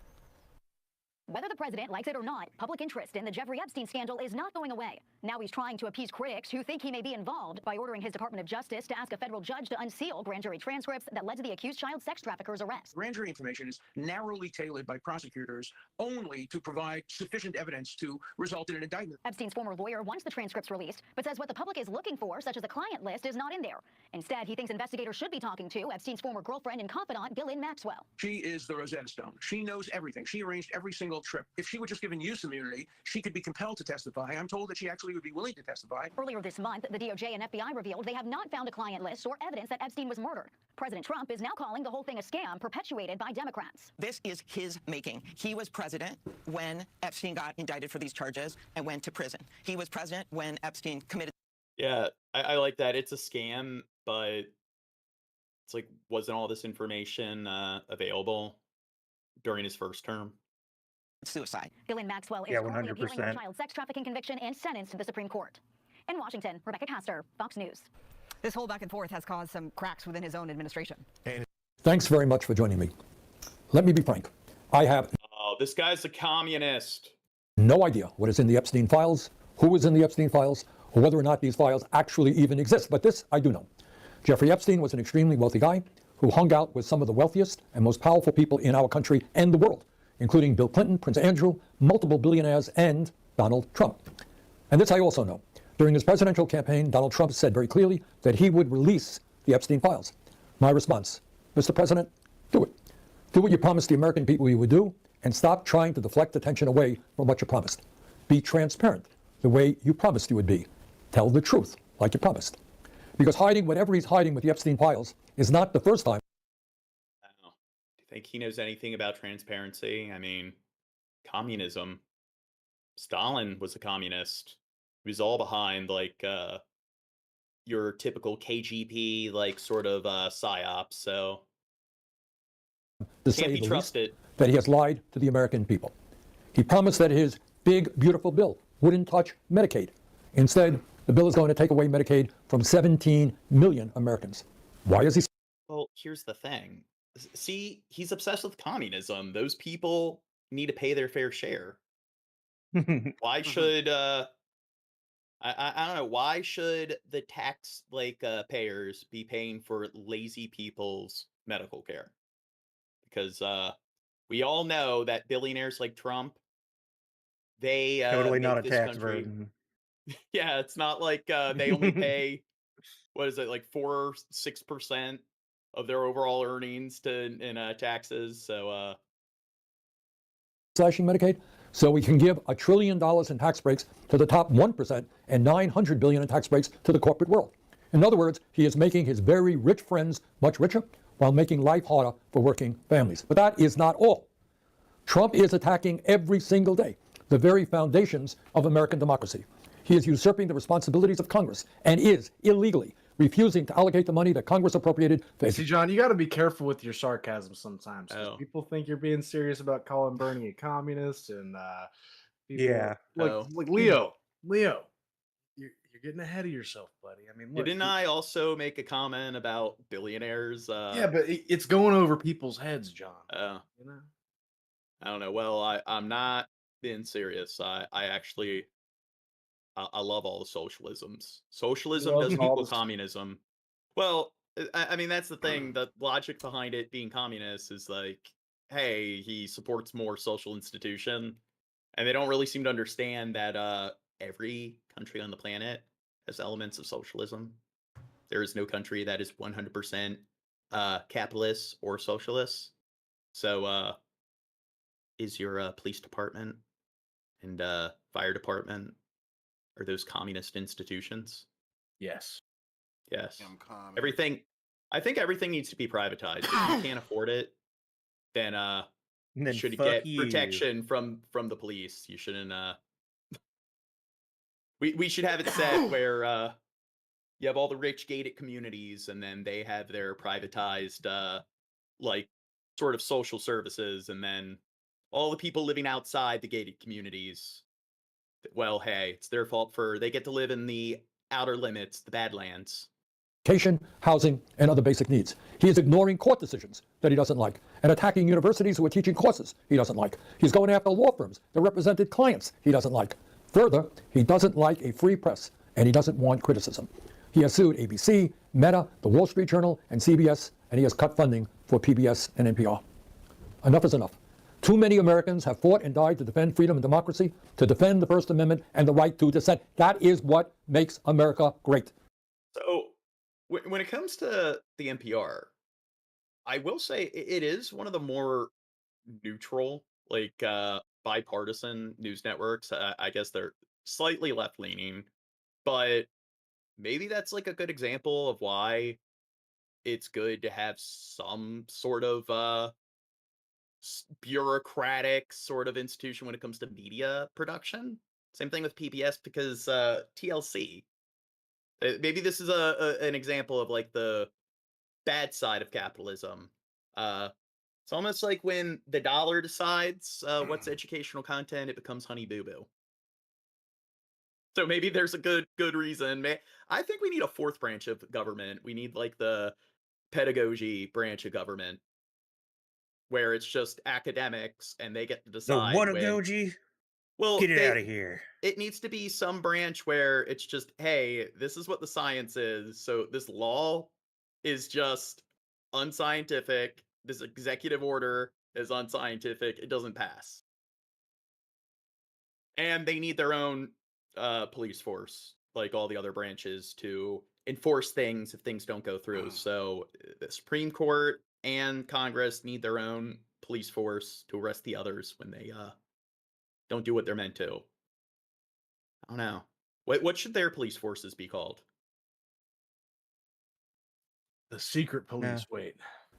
But Donald the no, wait, hang on.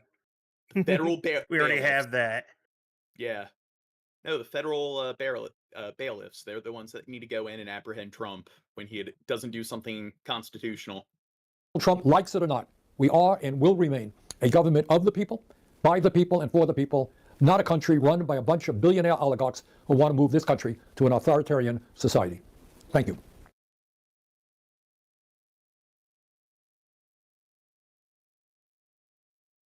Well, the one thing that Democracy depends because on I believe now you're out of the playlist. The one thing you didn't pull, or maybe we skipped over, that I think is worth mentioning is that Ghislaine Maxwell did say that she would be she's ready to come testify before Congress. They won't let that happen. Well, they'll really, like, what if it turns out that I don't know, they release the footage of her testifying in front of Congress, and then there's 5 minutes missing. And then she's just dead in her chair when it comes back. Yeah, there's a cut, just 5 minutes, and then it's like, oh, it was like a technical error. No, what it does is it cuts, and then all of Congress is just dead in their chairs in Minecraft. Oh my It's like, whoa! Well, hey, we are like a geriatric state now, so everyone's getting older. It's just lights go Everyone off. simultaneously had a stroke.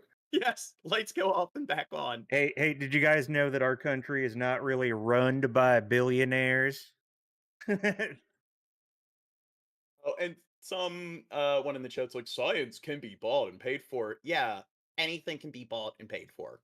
There is no institution or like service out there that is 100% guaranteed not to like be prone to corruption. So it's a case-by-case basis. You got to cross-reference information, and that's what checks and balances are for. So the whole point is that if there's a fourth branch, which I'm not being completely serious about that, but I wouldn't care if they did include that, but there'd be more checks and balances. But, you know, scientists, they can be wrong. Therefore, they are wrong. Checkmate. You're just going to believe what a Every source time. says? Yeah. This one person, they think they know some stuff about history because they read about history on a regular basis. But guess what? You're just believing what you read in a book. Yeah. Were you there, Joe?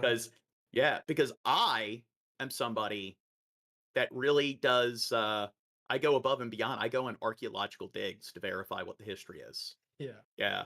It's not like when you're 90-something% of people and you work your 9-to-5 job. What are your options beyond, reading a book, watching an informative video? But the thing is, it's not like they're too dumb to see that they don't engage in any sort of alternative on their end. And that's the thing, whenever they do that and you ask them, what's the fucking alternative? If you want somebody to inform themselves, how are they supposed to do so? Again, most people don't have the time or the resources. And then if you're just going to make the argument that if you're engaging in any sort of your own independent homework based on going to the library or going to a credible site online, and it's just, well, it could be wrong, therefore it is wrong, then just don't believe in anything. Everything you should just assume is completely false. And it can be fake, therefore it is. So I guess you should just, I don't know, engage in hedonism and lay back and just binge watch Netflix series and not give a fuck. But I don't think that's the kind of lifestyle that they abide by, because they seem to care about politics. But then they're too dumb to see that the same thing would apply to them as well, where knowledge is a justified true belief. And if you ask them the conclusions you're coming to, what you believe the case is, when it comes to the science, the politics, why do you believe that? I mean, why do they believe that Donald Trump exists? I mean, have they seen Donald Trump in person? How do they know that Congress is even a thing? Have they ever met a Congress official? Yeah, how do you know that every single thing that you see on TV isn't some fabrication? Yeah. How do we know that the United States isn't the only country on the planet? That if you leave America, Russia, China, all that stuff is fake. The history books, everything is just a lie. Everything's a lie. What is it? Google Earth and everything. That's just some kind of regenerative sort of program and so forth. And that's just presenting this sort of digitized sort of images of these other parts of the globe. You're just a dumb fuck that believes what Google's telling you. If you go on Google Earth or Google Maps and try to take a look at Mount Everest, it doesn't really exist. Do you just believe what some GPS service tells you? Please support Therefore, we can just make up reality if we want to. Anybody that tells you otherwise is just being mean and trying to force you to think their way and not yours. Yeah, I don't think this video is part of the playlist, John.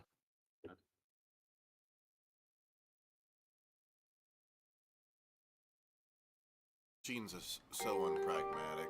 That night, we were getting ready for district games. Eli was excited because this was one of our biggest games of our district, and he was making props for the pep club with me.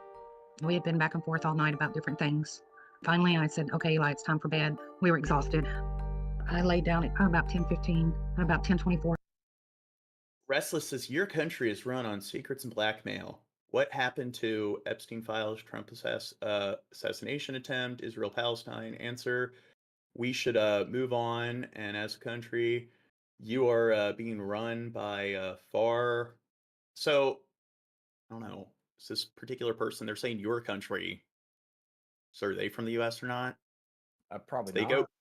They go back and forth between second person and third person, but I would say all countries have that element of dishonesty with the government. I don't think there's a single country where they have a government that's completely and totally devoid of corruption. And I'm not a shill for America.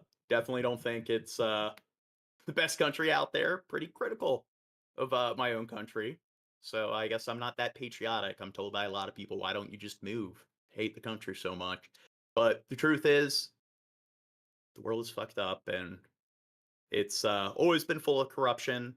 And no matter where you go, maybe with the exception of a few countries like Iceland, it's corruption galore. So I would say we got a long way to go. He sent me a message and said, "Hey, Mom, we can go get a coffee in the morning." And I said, "Go on to bed, Eli." By 11:45, his twin sister was coming into our room telling us Eli was hurt. We walked into the laundry room and found him. I tried to do CPR. The blood was coming out of his mouth, and I just couldn't. I was trying to keep his twin and his younger brother from seeing anything go on, and we called 911. And we did not know for sure that it was a gunshot wound until we got to the hospital. At the hospital, Eli's parents were met by Kentucky police and were told their 16-year-old son was going to be medevaced to Louisville for treatment. But his chances for survival were not good. We drove up there. By the time we got there, they had basically just put him in a room, and they come out to inform me and Shannon that there was nothing that they could do for him. We spent the next few hours trying to get people there so that they could say goodbye. There were a bunch of cops there. Somebody handed them Eli's phone. So Restless says,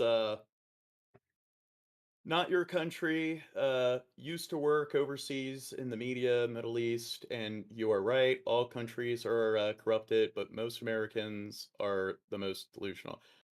I wouldn't say most Americans. Lots of Americans are skeptical of the government, especially the younger generations, and especially people that are more left-leaning. In fact, I'd say that now more than ever, a large amount of Americans are pretty skeptical towards the government. So patriotism and nationalistic pride is definitely something that has been declining pretty like gradually. So Americans are pretty dissatisfied. And I'd say that, yeah, with our educational system compared to a wide array of other countries out there, we're falling behind in terms of things like literacy. Our educational system is fucking terrible. But I think that there are a large amount of countries where their citizens are probably a bit more, I guess, indoctrinated than we are. I would say North Korea. I think maybe we do a little bit better than them in terms of just a little being able to see past the like propaganda like sheath. And thank God that this officer used to work for the FBI noticed immediately that this was sextortion within going through Eli's phone in 5 minutes. There was evidence of an AI photo. The artificial intelligence photo was a nude image of Eli. The sender wanted a $3,000 ransom. Eli borrowed $50 from his older brother and sent it off. He had forwarded that money to whoever these evil monsters are. Those evil monsters are the newest enemies in an ongoing war against sextortion, using explicit images to blackmail people online. Its new state-of-the-art weapon is artificial intelligence apps. Criminals now take innocent social media photos and morph them into nude images. The naked photo of Eli Heacock wasn't real, but he did not know that. Within minutes after receiving threat after escalating threat, he took his own life. Eli Heacock was your classic. We just need to teach kids, and I guess anybody now, that if there's a leaked photo of yourself on the internet, just tell people that it's AI generated. I guess now that's a benefit of AI. Like if you're a YouTuber and your nudes get leaked, you just need to be like, no, that's not me. Yeah, that's AI. I don't really have a small penis, guys. That's just AI. See? Well, that is something where like recently, now that all these generative AI programs are available to the public, and pretty affordable, if not free, I'd say we are seeing this trend where people just accuse anybody of using AI. If somebody doesn't like somebody, let's just claim that their content's AI generated. And when are we going to get to the point where if something comes out about anything leaks, we're going to get to the point where anybody can just say that that's not me, that's AI, that's a deepfake. Audio and video. All-American teenage boy. The 16-year-old loved cheering on Caverna sports. He played tennis, ran track, and was learning how. But if my nudes get leaked, that's what I'm going to say. I'm just going to say it's AI. Thrive. State and federal agencies have reported skyrocketing numbers of sextortion attempts against teens. The National Center for Missing and Exploited Children recently saw a nearly 150% increase in teen sextortion attempts reported to its hotline. Even more stunning were reports of fake manipulated photos made using generative AI, which are being sent to unsuspecting people that, like, I can understand. I don't think people should be doing it. Like, when you're scamming adults, I could see how somebody could just sit there and be like, oh, fuck them, whatever. They're just some piece of shit, pampered suburbanite American. So I don't mind like scamming them out of their money. But when it comes to older people and children, like people that go out of their way to like con senior citizens, like they're fucking psychopaths. I mean, I don't see how somebody could possibly justify that to themselves.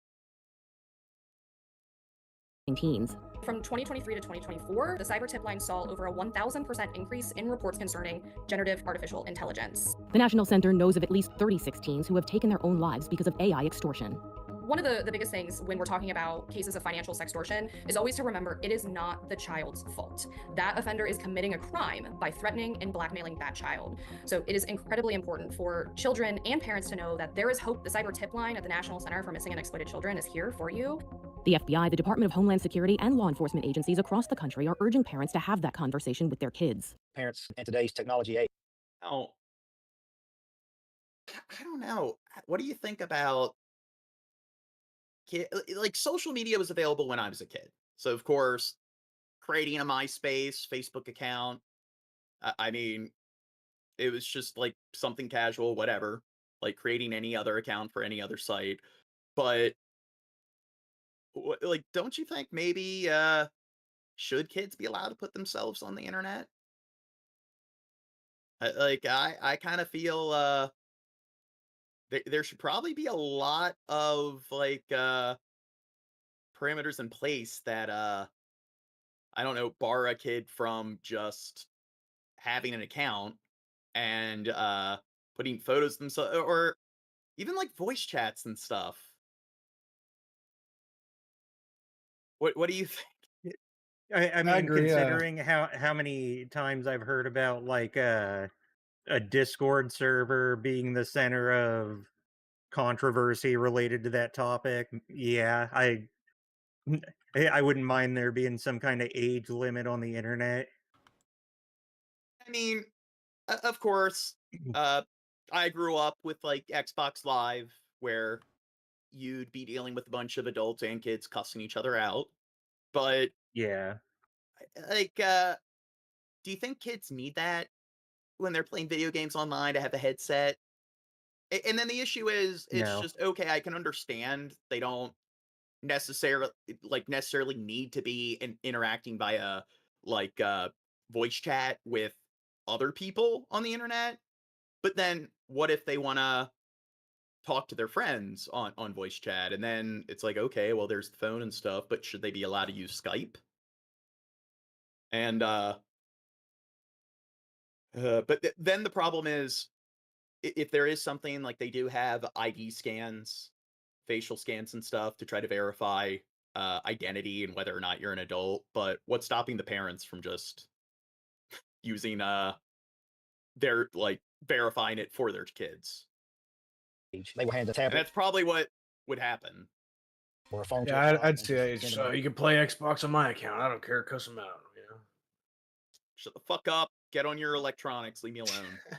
Yeah. I need to vegetate in front of my electronic appliances. Their way. It's the ultimate babysitter. But it's like giving the keys to a brand new sports car to a very unfamiliar driver.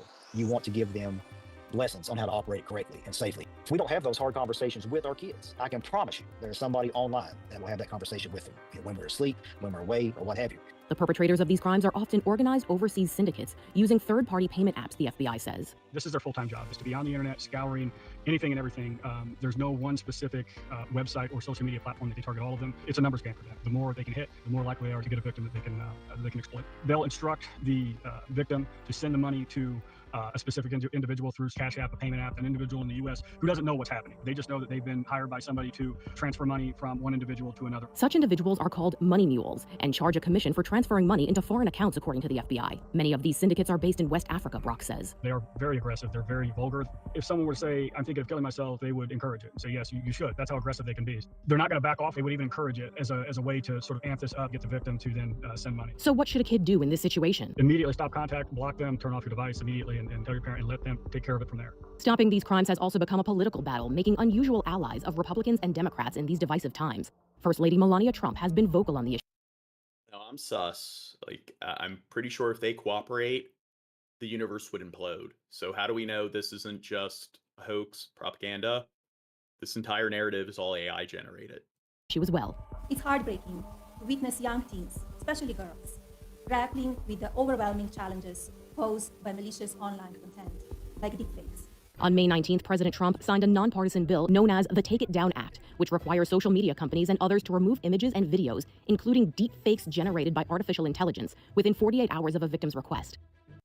So what do you think about the consequences if you do try to impersonate somebody with some kind of AI program, voice cloning AI, or like deepfake, video deepfakes? I think we should probably have very draconian sort of penalties where I think people need to know if you do something like this, you get caught. I think a good decade in prison would probably deter people. Eli's parents knew nothing about deepfake AI photos before their son took his life. I stood in front of my son's casket with another 16-year-old boy crying his eyes out, and all he could say is, how? Why? Eli. I knew Eli.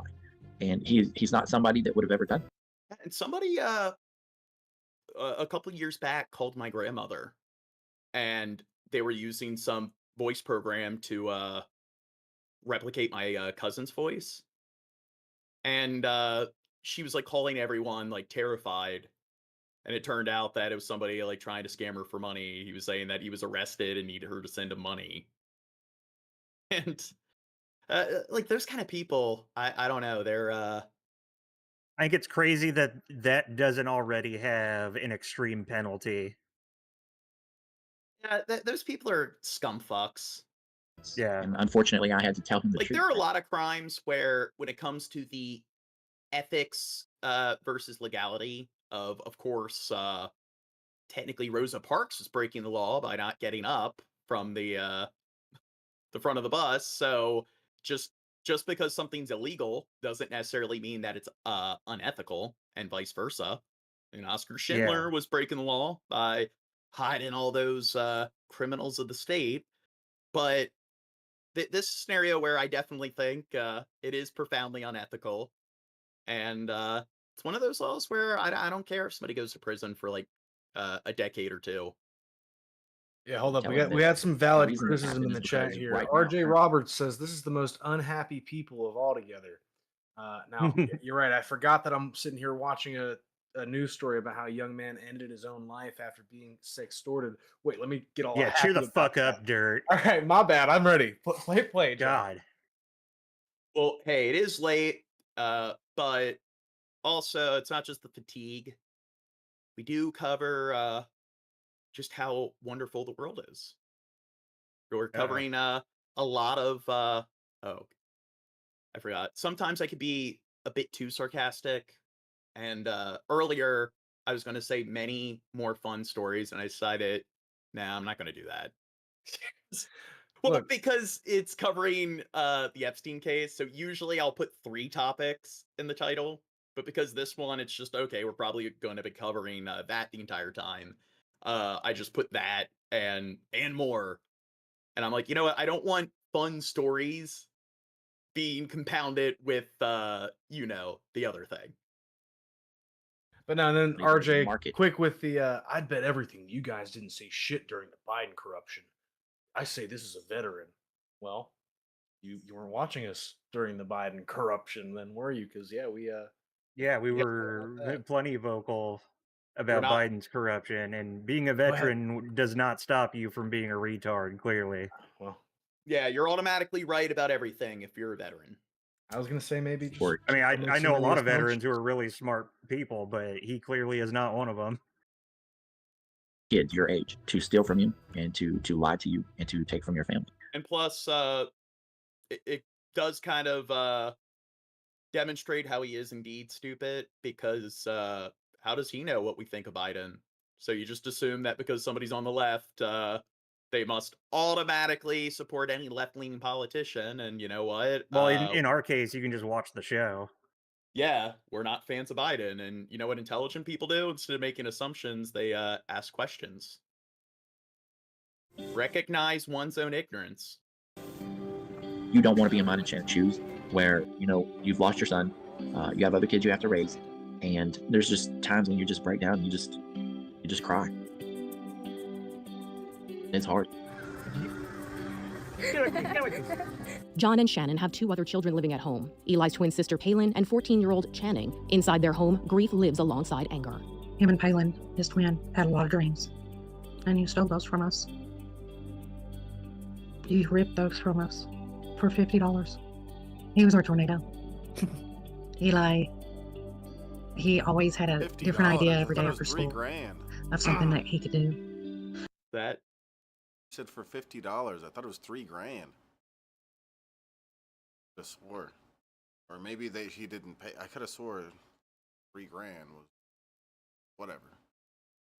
He loved his siblings and loved to argue with them. Eli had a rare disease, so he was on a feeding tube for years.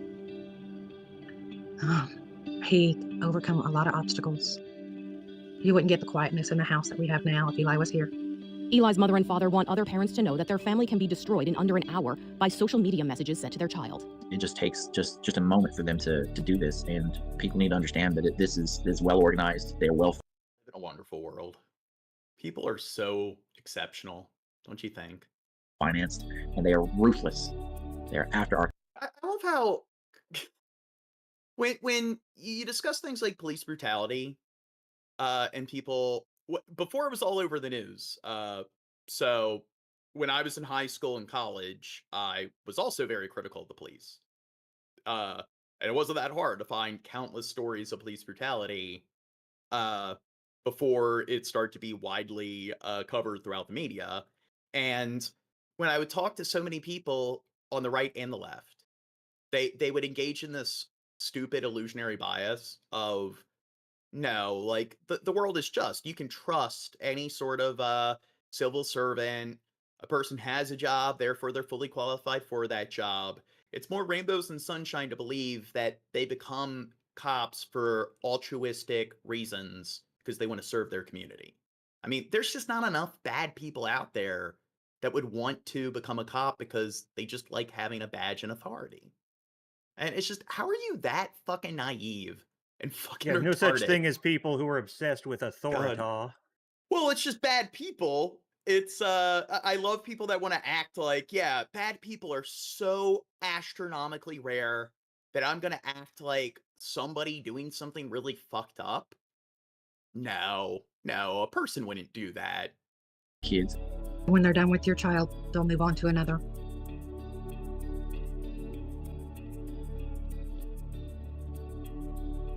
This is Inside Edition Digital. Yeah, it's a sad story, and that's one thing that I considered, John, when you were like, yeah, I mean, I get, I can maybe understand, someone's going after the suburban white class, but, and just to confirm again why, again, it also makes sense from the perspective of a scumfuck scammer that, we go after the older people because they got that Social Security, they got that retirement money, they got that. Well, it's also because they have that dementia, declining cognition, and that's what makes them easy target with a big pocket. Yeah. Now, but a kid? Like, you're going after a kid that might have some fucking Taco Bell money from his Taco Bell job? I mean, come on. Well, they probably are hoping that they'll steal money somehow. They want them to do a Black Mirror. And Restless in the chat says, "It's an ironic.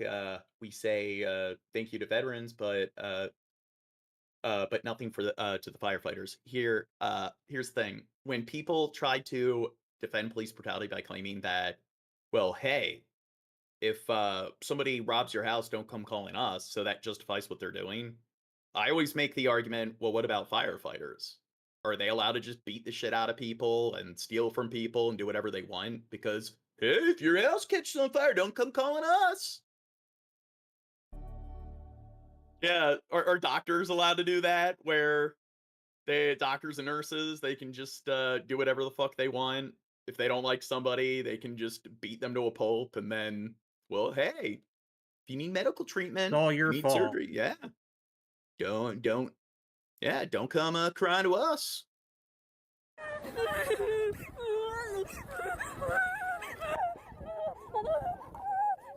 Jesus Christ. Are they going to give any information about this? This just looks like a disaster. This looks like a horrible situation. Holy shit. Oh, footage from the inside. Oh my god. That's horrifying. I already didn't want to go on a cruise, but now I really don't want to go on a cruise. I don't think that's a cruise ship. I don't care. It's a ship. It's another way I'd find myself on a ship.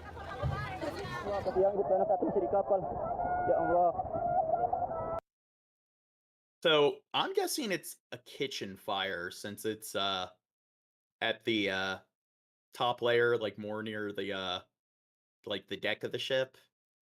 So if it was something like the engine or boiler or something like that, I think it would be more in the I don't know my ship parts, ship components. We'll Or in learn. the rear. We'll read another book. لبدء مفاوضات مباشرة نحو سلام About شامل ships. يعالج الجذور العميقة للنزاع مع الالتزام بتنفيذ بنود الاتفاق بشكل مسؤول. Okay, so it looks like they avoided a third Congo war. So that's good, because the first two resulted in millions of people dying. So deadliest military conflict since World War II. So things started to escalate again between Rwanda and Congo. So that was a concern, but guess maybe Israel should take hints from a situation like this. And India and Pakistan, I mean, they were butting heads, and to be fair, in the past, usually when they butt heads, they resolve things pretty quickly with not that many casualties, but they were able to settle things pretty quickly. So I don't know, why do you think Israel's not doing the best job at making resolutions?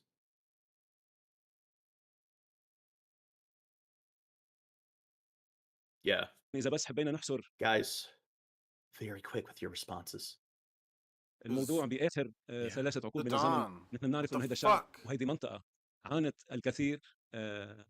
Dude, why does Bill Hicks bring that up if we like bring up the Congo? Like, why don't you bring that up if we talk about Israel or Ukraine? Because we definitely talk about those other conflicts more. So it's just why this is from like Central Africa, the part of the world that you're not supposed to care about. So if you bring up issues in parts of the world that aren't like predominantly white, then yeah, you just are obsessed with it. But it's okay to talk about European conflicts excessively. What if I mentioned the 1995 creature feature Congo with Tim Curry as Herkimer Homolka? Yes. What if I mentioned 5-star flick, certified fresh. 5 out of 10. What about Cannibal Holocaust? That movie is just fucking stupid. Like all of those types of movies, it's just shock value. I forgot why, but we rewatched that recently, and yeah, it's really just not a good movie. But hey, compared to your average film, it gets really fucking graphic. So if you're a teenager and you have all your friends like, yeah, I watch Friday the 13th, I watch Saw. It's like you get to be one of those kids where it's like, oh, I get to go to the next level. Let's watch some Caligula or Solo Human Centipede. Yeah, ooh. Movie was so dumb. What do you mean? It was the greatest film of all time. لا شك إنه حان الوقت لإيجاد حل نهائي لهذا الموضوع.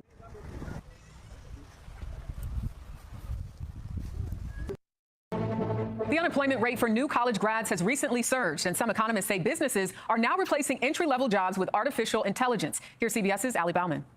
Front gate, front gate. 22-year-old Michael Macaluso just earned his degree in mechanical engineering from the University of Connecticut. Go good. But this summer, he's back helping manage his hometown pool. He hasn't found a job in his field despite applying for nearly 200 positions. Did you have any expectations about what the job market would be like when you graduated? I was told by a lot of people that I was going to get a job right out of college, and then all of a sudden, there's no jobs. New research finds now, for the first time ever, the unemployment rate among recent college graduates has exceeded the national. I graduated from school. Well, that's how it worked for me. I graduated. Here's your job. Now look at unemployment rate. I don't know. Wait, what school did they say you went to? Because I went to College Park, so maybe that kind of improves your odds. Replacing entry-level jobs with artificial intelligence. Here's CBS's Ali Bauman. Oh, there's the explanation. AI wasn't really that common when I graduated. Gate, front gate. 22-year-old Michael Macaluso just earned his degree in mechanical engineering from the University of Connecticut. Go good. But this summer, he's back helping manage his hometown pool. He hasn't found a job in his field despite applying for nearly 200 positions. Did you have any expectations about what the job market would be like when you graduated? I was told by a lot of people that I was going to get a job right out of college. Now, I do think because a lot of early mentorships and stuff when you're an engineer, a lot of it is just crunching data. So I can see how they could easily replace that with some AI programs. And then all of a sudden, there's no jobs. New research finds now, for the first time ever, the unemployment rate among recent college graduates has exceeded the national unemployment rate, ballooning to 6.6% over the past 12 months. Oxford economics Matthew Martin. This kind of goes against what you would expect. Those with higher educational attainment usually have better employment prospects than those with less educational attainment. Martin's team believes companies are eliminating formative entry-level jobs. The work handed over to artificial. How much education did that AI program have? Look at its resume. Artificial intelligence. Tech companies are leading the way. I heard those AI programs, they're just getting all their information from the internet. AI is permeating every aspect of our lives. Nariman Farvardin, the president of Stevens Institute of Technology, says his school has been preparing for the AI revolution for the last 10 years. He expects disruption throughout the workforce will be bigger. We just need to get the Neuralinks where you need to get some smart glasses or contact lens and with some displays, and just you can, with your mind, just look things up with on ChatGPT whenever you feel like it. And all the answers are right there. The disturbance brought on by the introduction of the internet, and it could last up to 15 years. I think AI has the potential to either augment or maybe totally replace jobs that are physically or cognitively repetitive. These jobs are not only done by entry people. There are certain people who do repetitive things for all of their life. Those jobs are in jeopardy. Kaylee Totlin just graduated from Stevens with her computer science degree. She did an internship with Verizon as a sophomore, and the company has now hired her. I think something that's important with entry-level jobs is the networking and the opportunities that you make from it. Farvardin says his message to that guy students just today didn't is the network same hard as enough, John. That was his problem. He was too busy learning. He wasn't networking. What an idiot. Yeah, when I was in school, I was entering the trade at the same time I was also taking my classes. So that is something I know a lot of people will do, where they just take the classes, mostly online classes, and then they don't actually try to engage in any sort of apprenticeships. And then they end up that's how they fuck themselves over, because they get out and then they have no work experience. Always has been. Get an education that will last a lifetime. We don't try to teach our students skills. We try to Not apprenticeship, internships. That's what you need to do. You need to apply for internships while you're in school.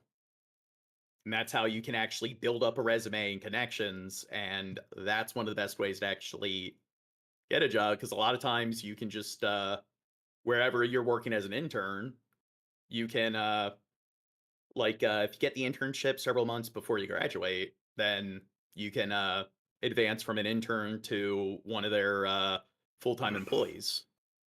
Students a way to learn on their own for the rest of their lives. He says workers who innovate alongside AI won't get left behind. Ali Bauman, CBS News, Eastchester, New York. Because youth, they want to succeed, but many struggle to reach their full potential. And this is because the people and systems meant to guide them, they're out of sync. A national study, The Broken Marketplace, reveals that nearly half of Gen Z feel unprepared for the jobs of the present and the future. And more than 40% say the education system and the people meant to guide them just aren't doing that. For more on this, I'm joined by Rajiv Chandrasekaran. He is the managing director at the Schultz Family Foundation, which took part in conducting this study. Thank you for coming in this morning. This is such an important topic, so I appreciate you sharing with us what you've discovered. Why do young people feel so unprepared for what's next? A key conclusion of this research is that we found that the people in institutions, the adults around our young adult population that are supposed to support and guide them on the pathways.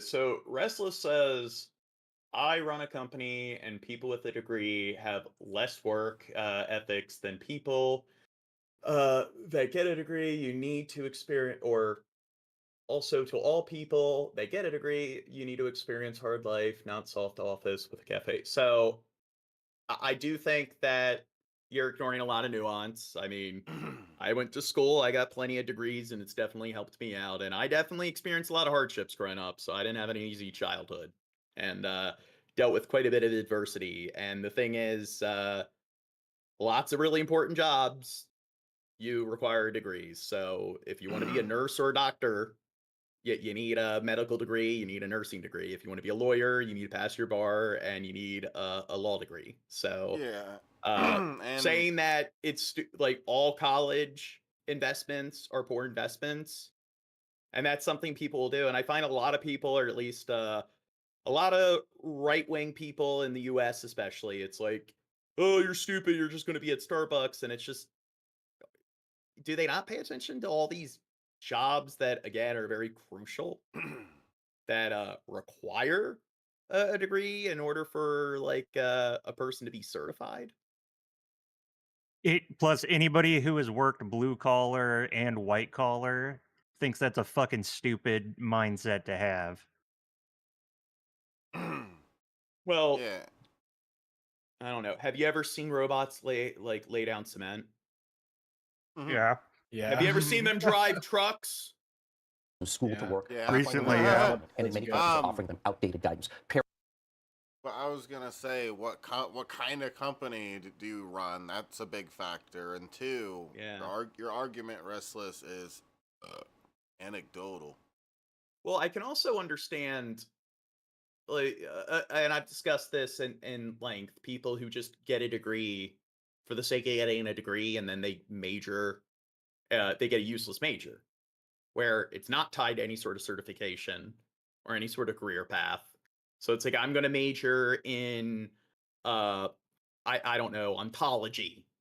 And then I wonder why, with a bachelor's in ontology, I'm not getting a job right out of college. And it's like, well, if you spent years in school getting a major in a topic that doesn't actually, like, it's not compounded with any sort of job, it's like, well, I can understand that, where they kind of lack work ethic and they have a difficult time, like, actually adjusting in the workplace because it doesn't really have any connection or tied to the workplace at all.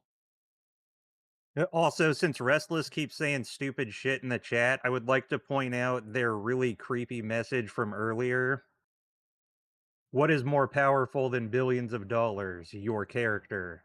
So if I drug you, capture you, and do something heinous, how much leverage and power do I have over you? You're an open checkbook. as ominous as that is, I don't think that was directed towards us. Yeah, that was kind of his argument for. I don't think his implication is that's what happened to the people on the Epstein list, is that maybe they were drugged and taken advantage of, and now they're being blackmailed over something. Oh God, he was so drunk, how or maybe even drugged. Who knows? But I don't think you should insult them and call them stupid, because they have been formal in the chat, and so far, the only thing that I've really disagreed with them over is their last comment.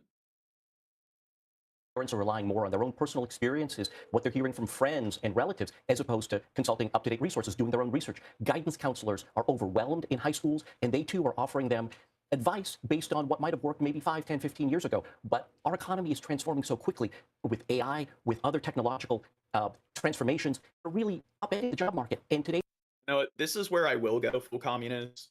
Just give all the jobs to robots. Let them take care of us. People can just binge watch shows on Netflix all day while the robots feed us and mow our lawns. These young adults say they just don't feel like they have the preparation they need to succeed. Right. I mean, that's understandable because the rate of change with technology is exponential. It's happening so quickly. How then can the education system modernize and update itself now to better prepare young people? So what we found through this research are really significant gaps between all of these entities, including employers. And so what we believe is that employers and the education system need to better align themselves. Parents need to be more connected to up-to-date resources. All of this can be fixed, and there are bright spots all around the country. One interesting thing we found, Errol, is that young adults aren't waiting for the adults and the institutions around them to fix themselves. They're taking matters into their own hands. And so for many, many young adults, social media has emerged as their de facto career coach. 70% of young adults now say they're getting the education and career guidance that they're looking for from platforms like TikTok, Instagram, and YouTube. Okay, I don't trust somebody who says they're getting the education they need from TikTok. That's where I get my education. What do you mean, Gene? That's why you have the attention span of an ad. Yeah. I think if you want to cripple your fucking attention span, spend a lot of time on TikTok. Seeking out and watch influencers and others. In some cases, this is content that inspires them and helps them. In other cases, it's content. Dude, maybe I am starting to become an old, like, fucking miser. Because I guess I'm getting there, because TikTok really is the first thing where, since being an adult, I look at the younger generations or a new trend, at least with technology, and I'm like, oh, fuck this TikTok.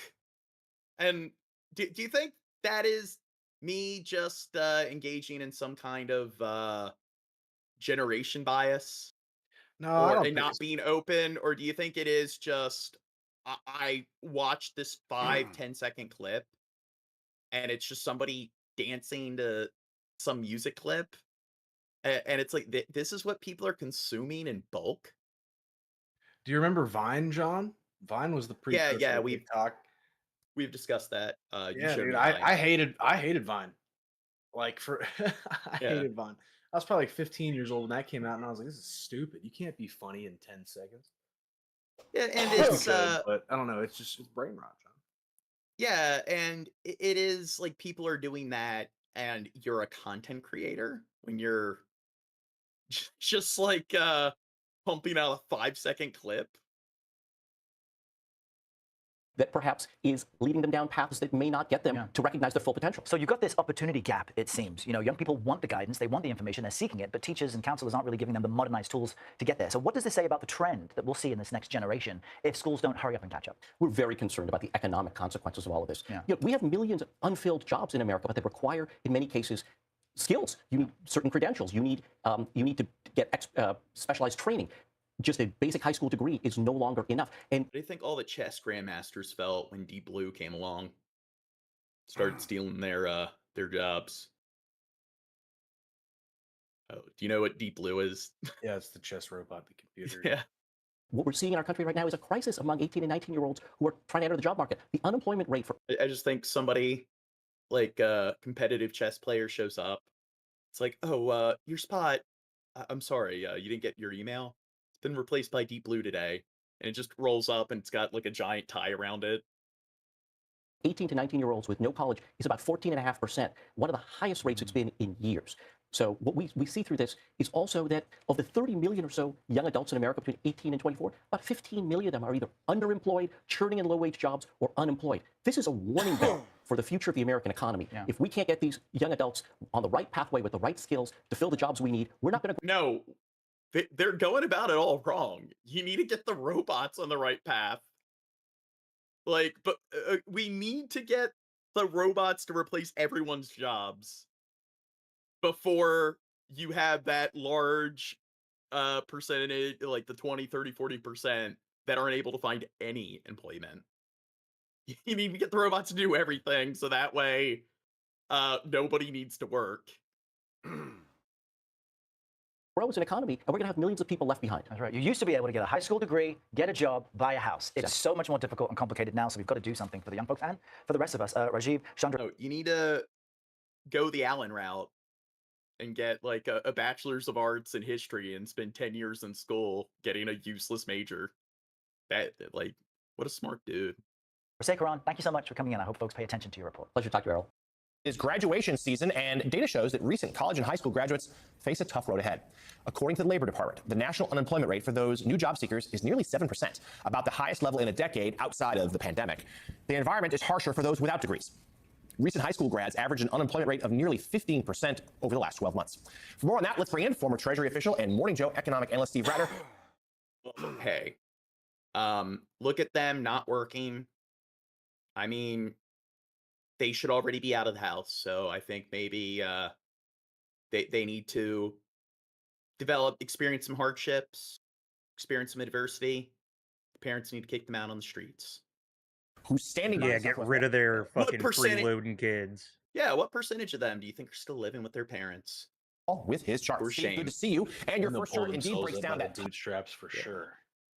I mean, God, like the parents have this like big, spacious 4-bedroom suburban home. Where are they supposed to like live in a place like that? I mean, come on. Tough job Oh, market. but by the way, Restless, the wording of that message was entirely what made it seem creepy to me. So yeah, like it's cool.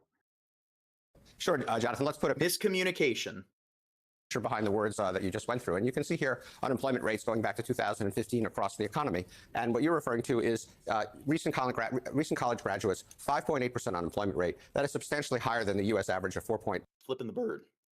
unemployment rate, and actually almost starting to catch up to young Americans in general, whether they're graduates or not. Now, this is very different from what we've seen historically, put aside all the COVID statistical noise, but you can see how closely graduates have tracked the overall unemployment rate, and now you're starting to see some divergence.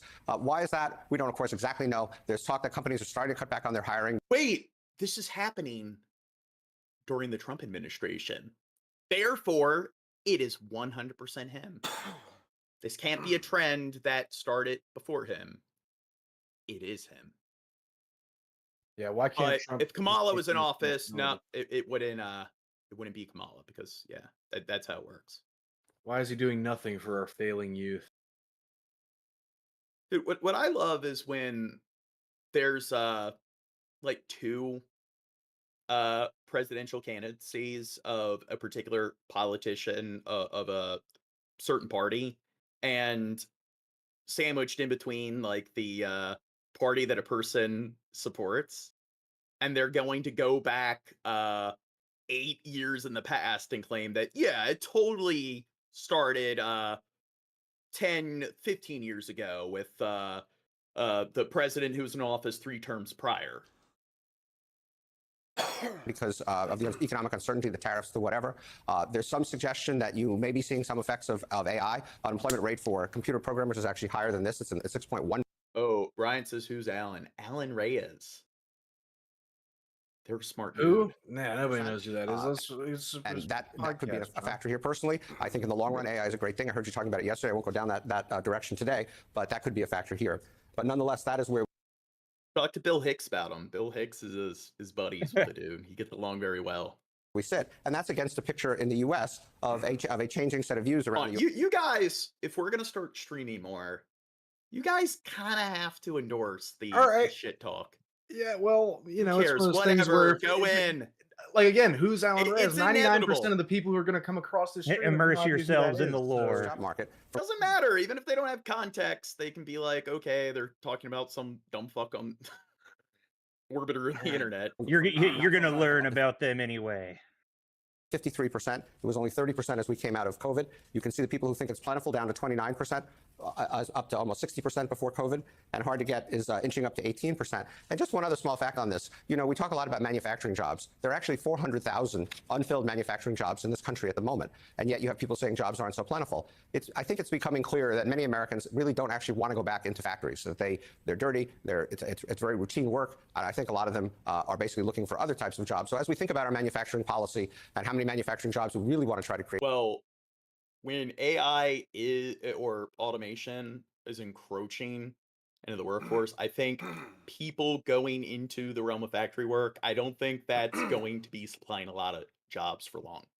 That's probably one of those areas where things will change significantly in the next 5 years. But like I said, it's happening pretty rapidly, and we're in the early stages of AI and robotics, so I think really they kind of have to accept that, and it was inevitable if technology kept evolving the way it's been since the dawn of the industrial age, that what happens when technology does replace the need for work. And for some reason, people don't want to address that. I mean, once well, because addressing that involves addressing the issues with capitalism overall. Yeah, and the thing is, throughout the overwhelming majority of human history, I don't know if people are aware of this, but over 99% of human history is undocumented. For the longest time, there wasn't any sort of capitalism. People kind of just did this thing known as hunting and gathering. Society was a lot different. Which is something that I've heard plenty of my conservative friends fetishize, and you know, like to me, I don't make fun of it too much because I understand, like, to me it just sounds like you want to go camping forever, and sometimes I want to do that too. What's going to happen is when AI just takes over government, because we're going to replace the government with AI, and they're just going to run for office. That's how it's going to work. And then we become second-class citizens, and then people just run out in the woods and go back to being primal. And then the AI just makes a reality show out of it. Like, wow, these fucking plebs.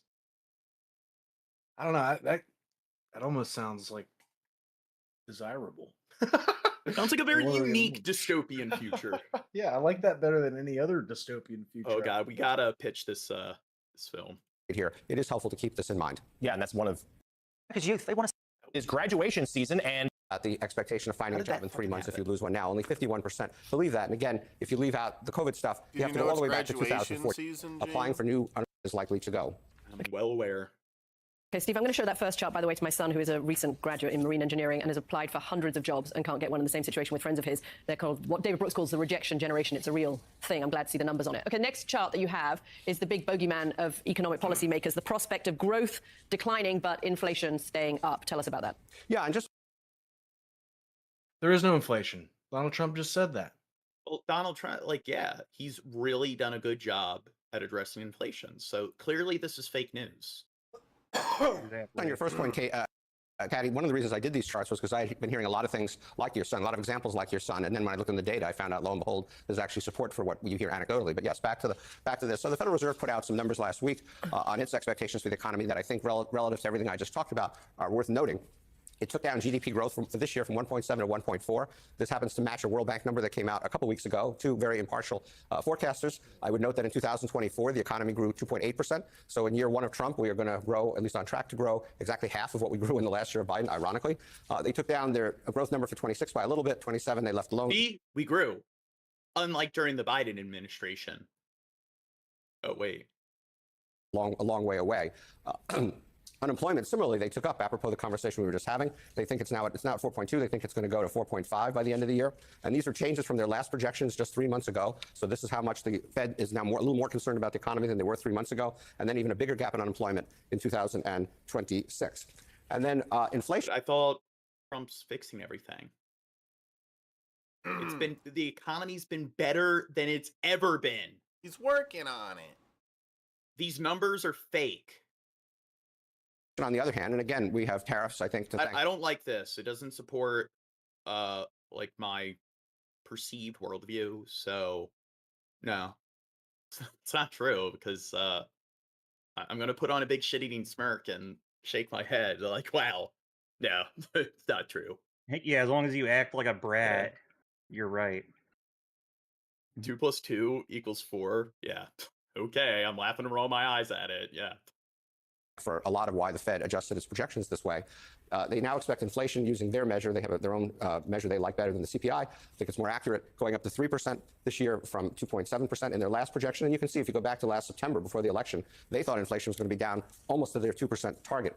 And then a bit more inflation in the out years as well. The 2% target is very important because that is their goal, and that is the level at which Jerome Powell, the chairman of the Fed, has said he wants inflation to be at in order to cut interest rates. And so The Fed left its interest rate forecast for this year unchanged, which assumes a couple of 25 basis point or 1/4 of a percentage point cuts at the end of the year. But it does expect interest rates to remain higher than it had previously expected to, because it expects inflation to persist a bit more than it expected to. So I don't want to necessarily pronounce stagflation, but when you're moving towards slower growth, more unemployment, and somewhat higher interest rates, that is not the direction you want to be moving in. Yeah, warning light. But again, do you think he's making America great again? He just said he was. He said there was no inflation and it's the greatest economy on earth. Oh Why would he lie It's about the bestest, it's the greatest, the greatliest. It's starting to flash, no doubt about that. Morning Joe economic analyst Steve Ratter, thank you so much for your analysis. So I don't know. This guy looks like a dork. Doesn't look like an alpha. When I think of an alpha, I think of somebody that looks I like never Trump. fucking liked Joe Scarborough. Well, my thing is with AI and robots. So like I said earlier, when it comes to capitalism and how human society is structured, after that like hunter and gathering age, and of course capitalism during the dawn of like the Bronze Age and like agrarian city states, you've always had some semblance of currency in capitalism, but the overwhelming majority of people lived in small villages, and they had like even up until very recently, even in the 19th century, people had like this self-sustained sort of community where for the most part they would grow their own food and function really independently of like any sort of outside interference to some extent. But that is definitely far different than how modern capitalism is structured. So like this attitude of there needs to be this system of earning currency to invest in goods and services, well, that is something that has really only been a predominant like facet of society for the last like 200 years. So people want to act like it's something that is so crucial. Like reality just can't exist the way it's intended, but they ignore that sort of currency-based system it makes just as much sense to look at that as if it's some sort of a natural way of existence as a society that's just sort of it completely survives and functions off of AI and automation. So maybe that's just the next step forward. You think you can rely on a horseless carriage, John? Horseless carriage? Nah, will never happen. I mean, like so many people, if you told them, like when I was younger, and I talked about how television is going to be replaced, or at least broadcasted television is going to be replaced by the internet and streaming. So many people can't comprehend that. And they're just like, no, that won't happen. Internet, that's your desktop. Like, Yep. I want to sit on my couch and watch TV. They just couldn't comprehend internet being I installed. remember people thinking that I was being a fucking weirdo Yeah. for saying, like, dude, someday most people are going to be watching YouTube instead of TV. And I got so much shit for it, but it, like, not even that long after that, look at what was happening. Yeah, and in middle school, I would discuss Moore's Law and how every 18 months, silicon-based tech doubles in processing power. So it's like that's something where if you just look at the like current like your average hardware in terms of a laptop, and you look at how much RAM and processing it has, all you needed to do is do the math, count the years, and then look at how much it's going to double like every 18 months. So then I would mention that soon like we're going to have computers that are like 5 times more powerful than your desktop that just fit in your pocket. and people are like, no, yeah, okay. And the film industry, when it came to the silent era, like when talkies became a thing, was it the jazz singer was the first talkie? People would stay at it's a motion picture. Who wants to go to a movie to watch people talk? So people are actually claiming that it wasn't going to catch on. And then when television started to replace the radio as your main form of living room entertainment, people were like saying shit like, oh, who wants to watch people tell them about the news? People are stupid. Yeah, people, whatever the newest technology, yeah, they just don't want to embrace it because it's new. Ooh, okay, so Freedom says, does this dude on the bottom right even talk? Or does he just smoke weed? Ah. I I don't know if that's me or Shabisky. Shabisky, cool. Well, no, well, he doesn't just smoke weed. He also gets up and walks away for 20, You 30 forgot minutes that at a part. time. Yeah. What? For 20, 30 minutes at a time? He's never done that. You're a dork, Gene. So, Chab, 3 minutes and 30 minutes are the same stream. thing. Shut up, Gene. Speaking of which, here in about 15 minutes, I'm going to have to get up and walk away for 20 to 30 minutes. Yeah. That's But just facts. I gotta if look at we Dan's. criticize Shab on it, we're the unreasonable ones because it's not like you watch any other stream or podcast and this behavior is very unique to this specific person. Freedom likes Shab. What? They're just talking Oh, that's shit. Freedom? Oh. Oh, yeah, Freedom watches. And your charts. We'll talk to you again soon. Well, here, it's Monday. It's almost 4 and or Monday night, Tuesday morning, whatever. But I am starting to crash, so I do think it's starting to become a bit somber, the podcast. So I'm sorry for being AFK the last 3 weeks. Try not to get hit by a truck again. Well, I am gonna try to do more streams throughout the week to make up for it. And Dirt and Zidane are gonna help me out, and Shab will show up to smoke some more weed. I'm good at that. Talented. Yeah. All right, I guess we'll see you guys on the next episode. Be sure to check out my OnlyFans. Yeah. Peace out, Hopefully guys. the truth is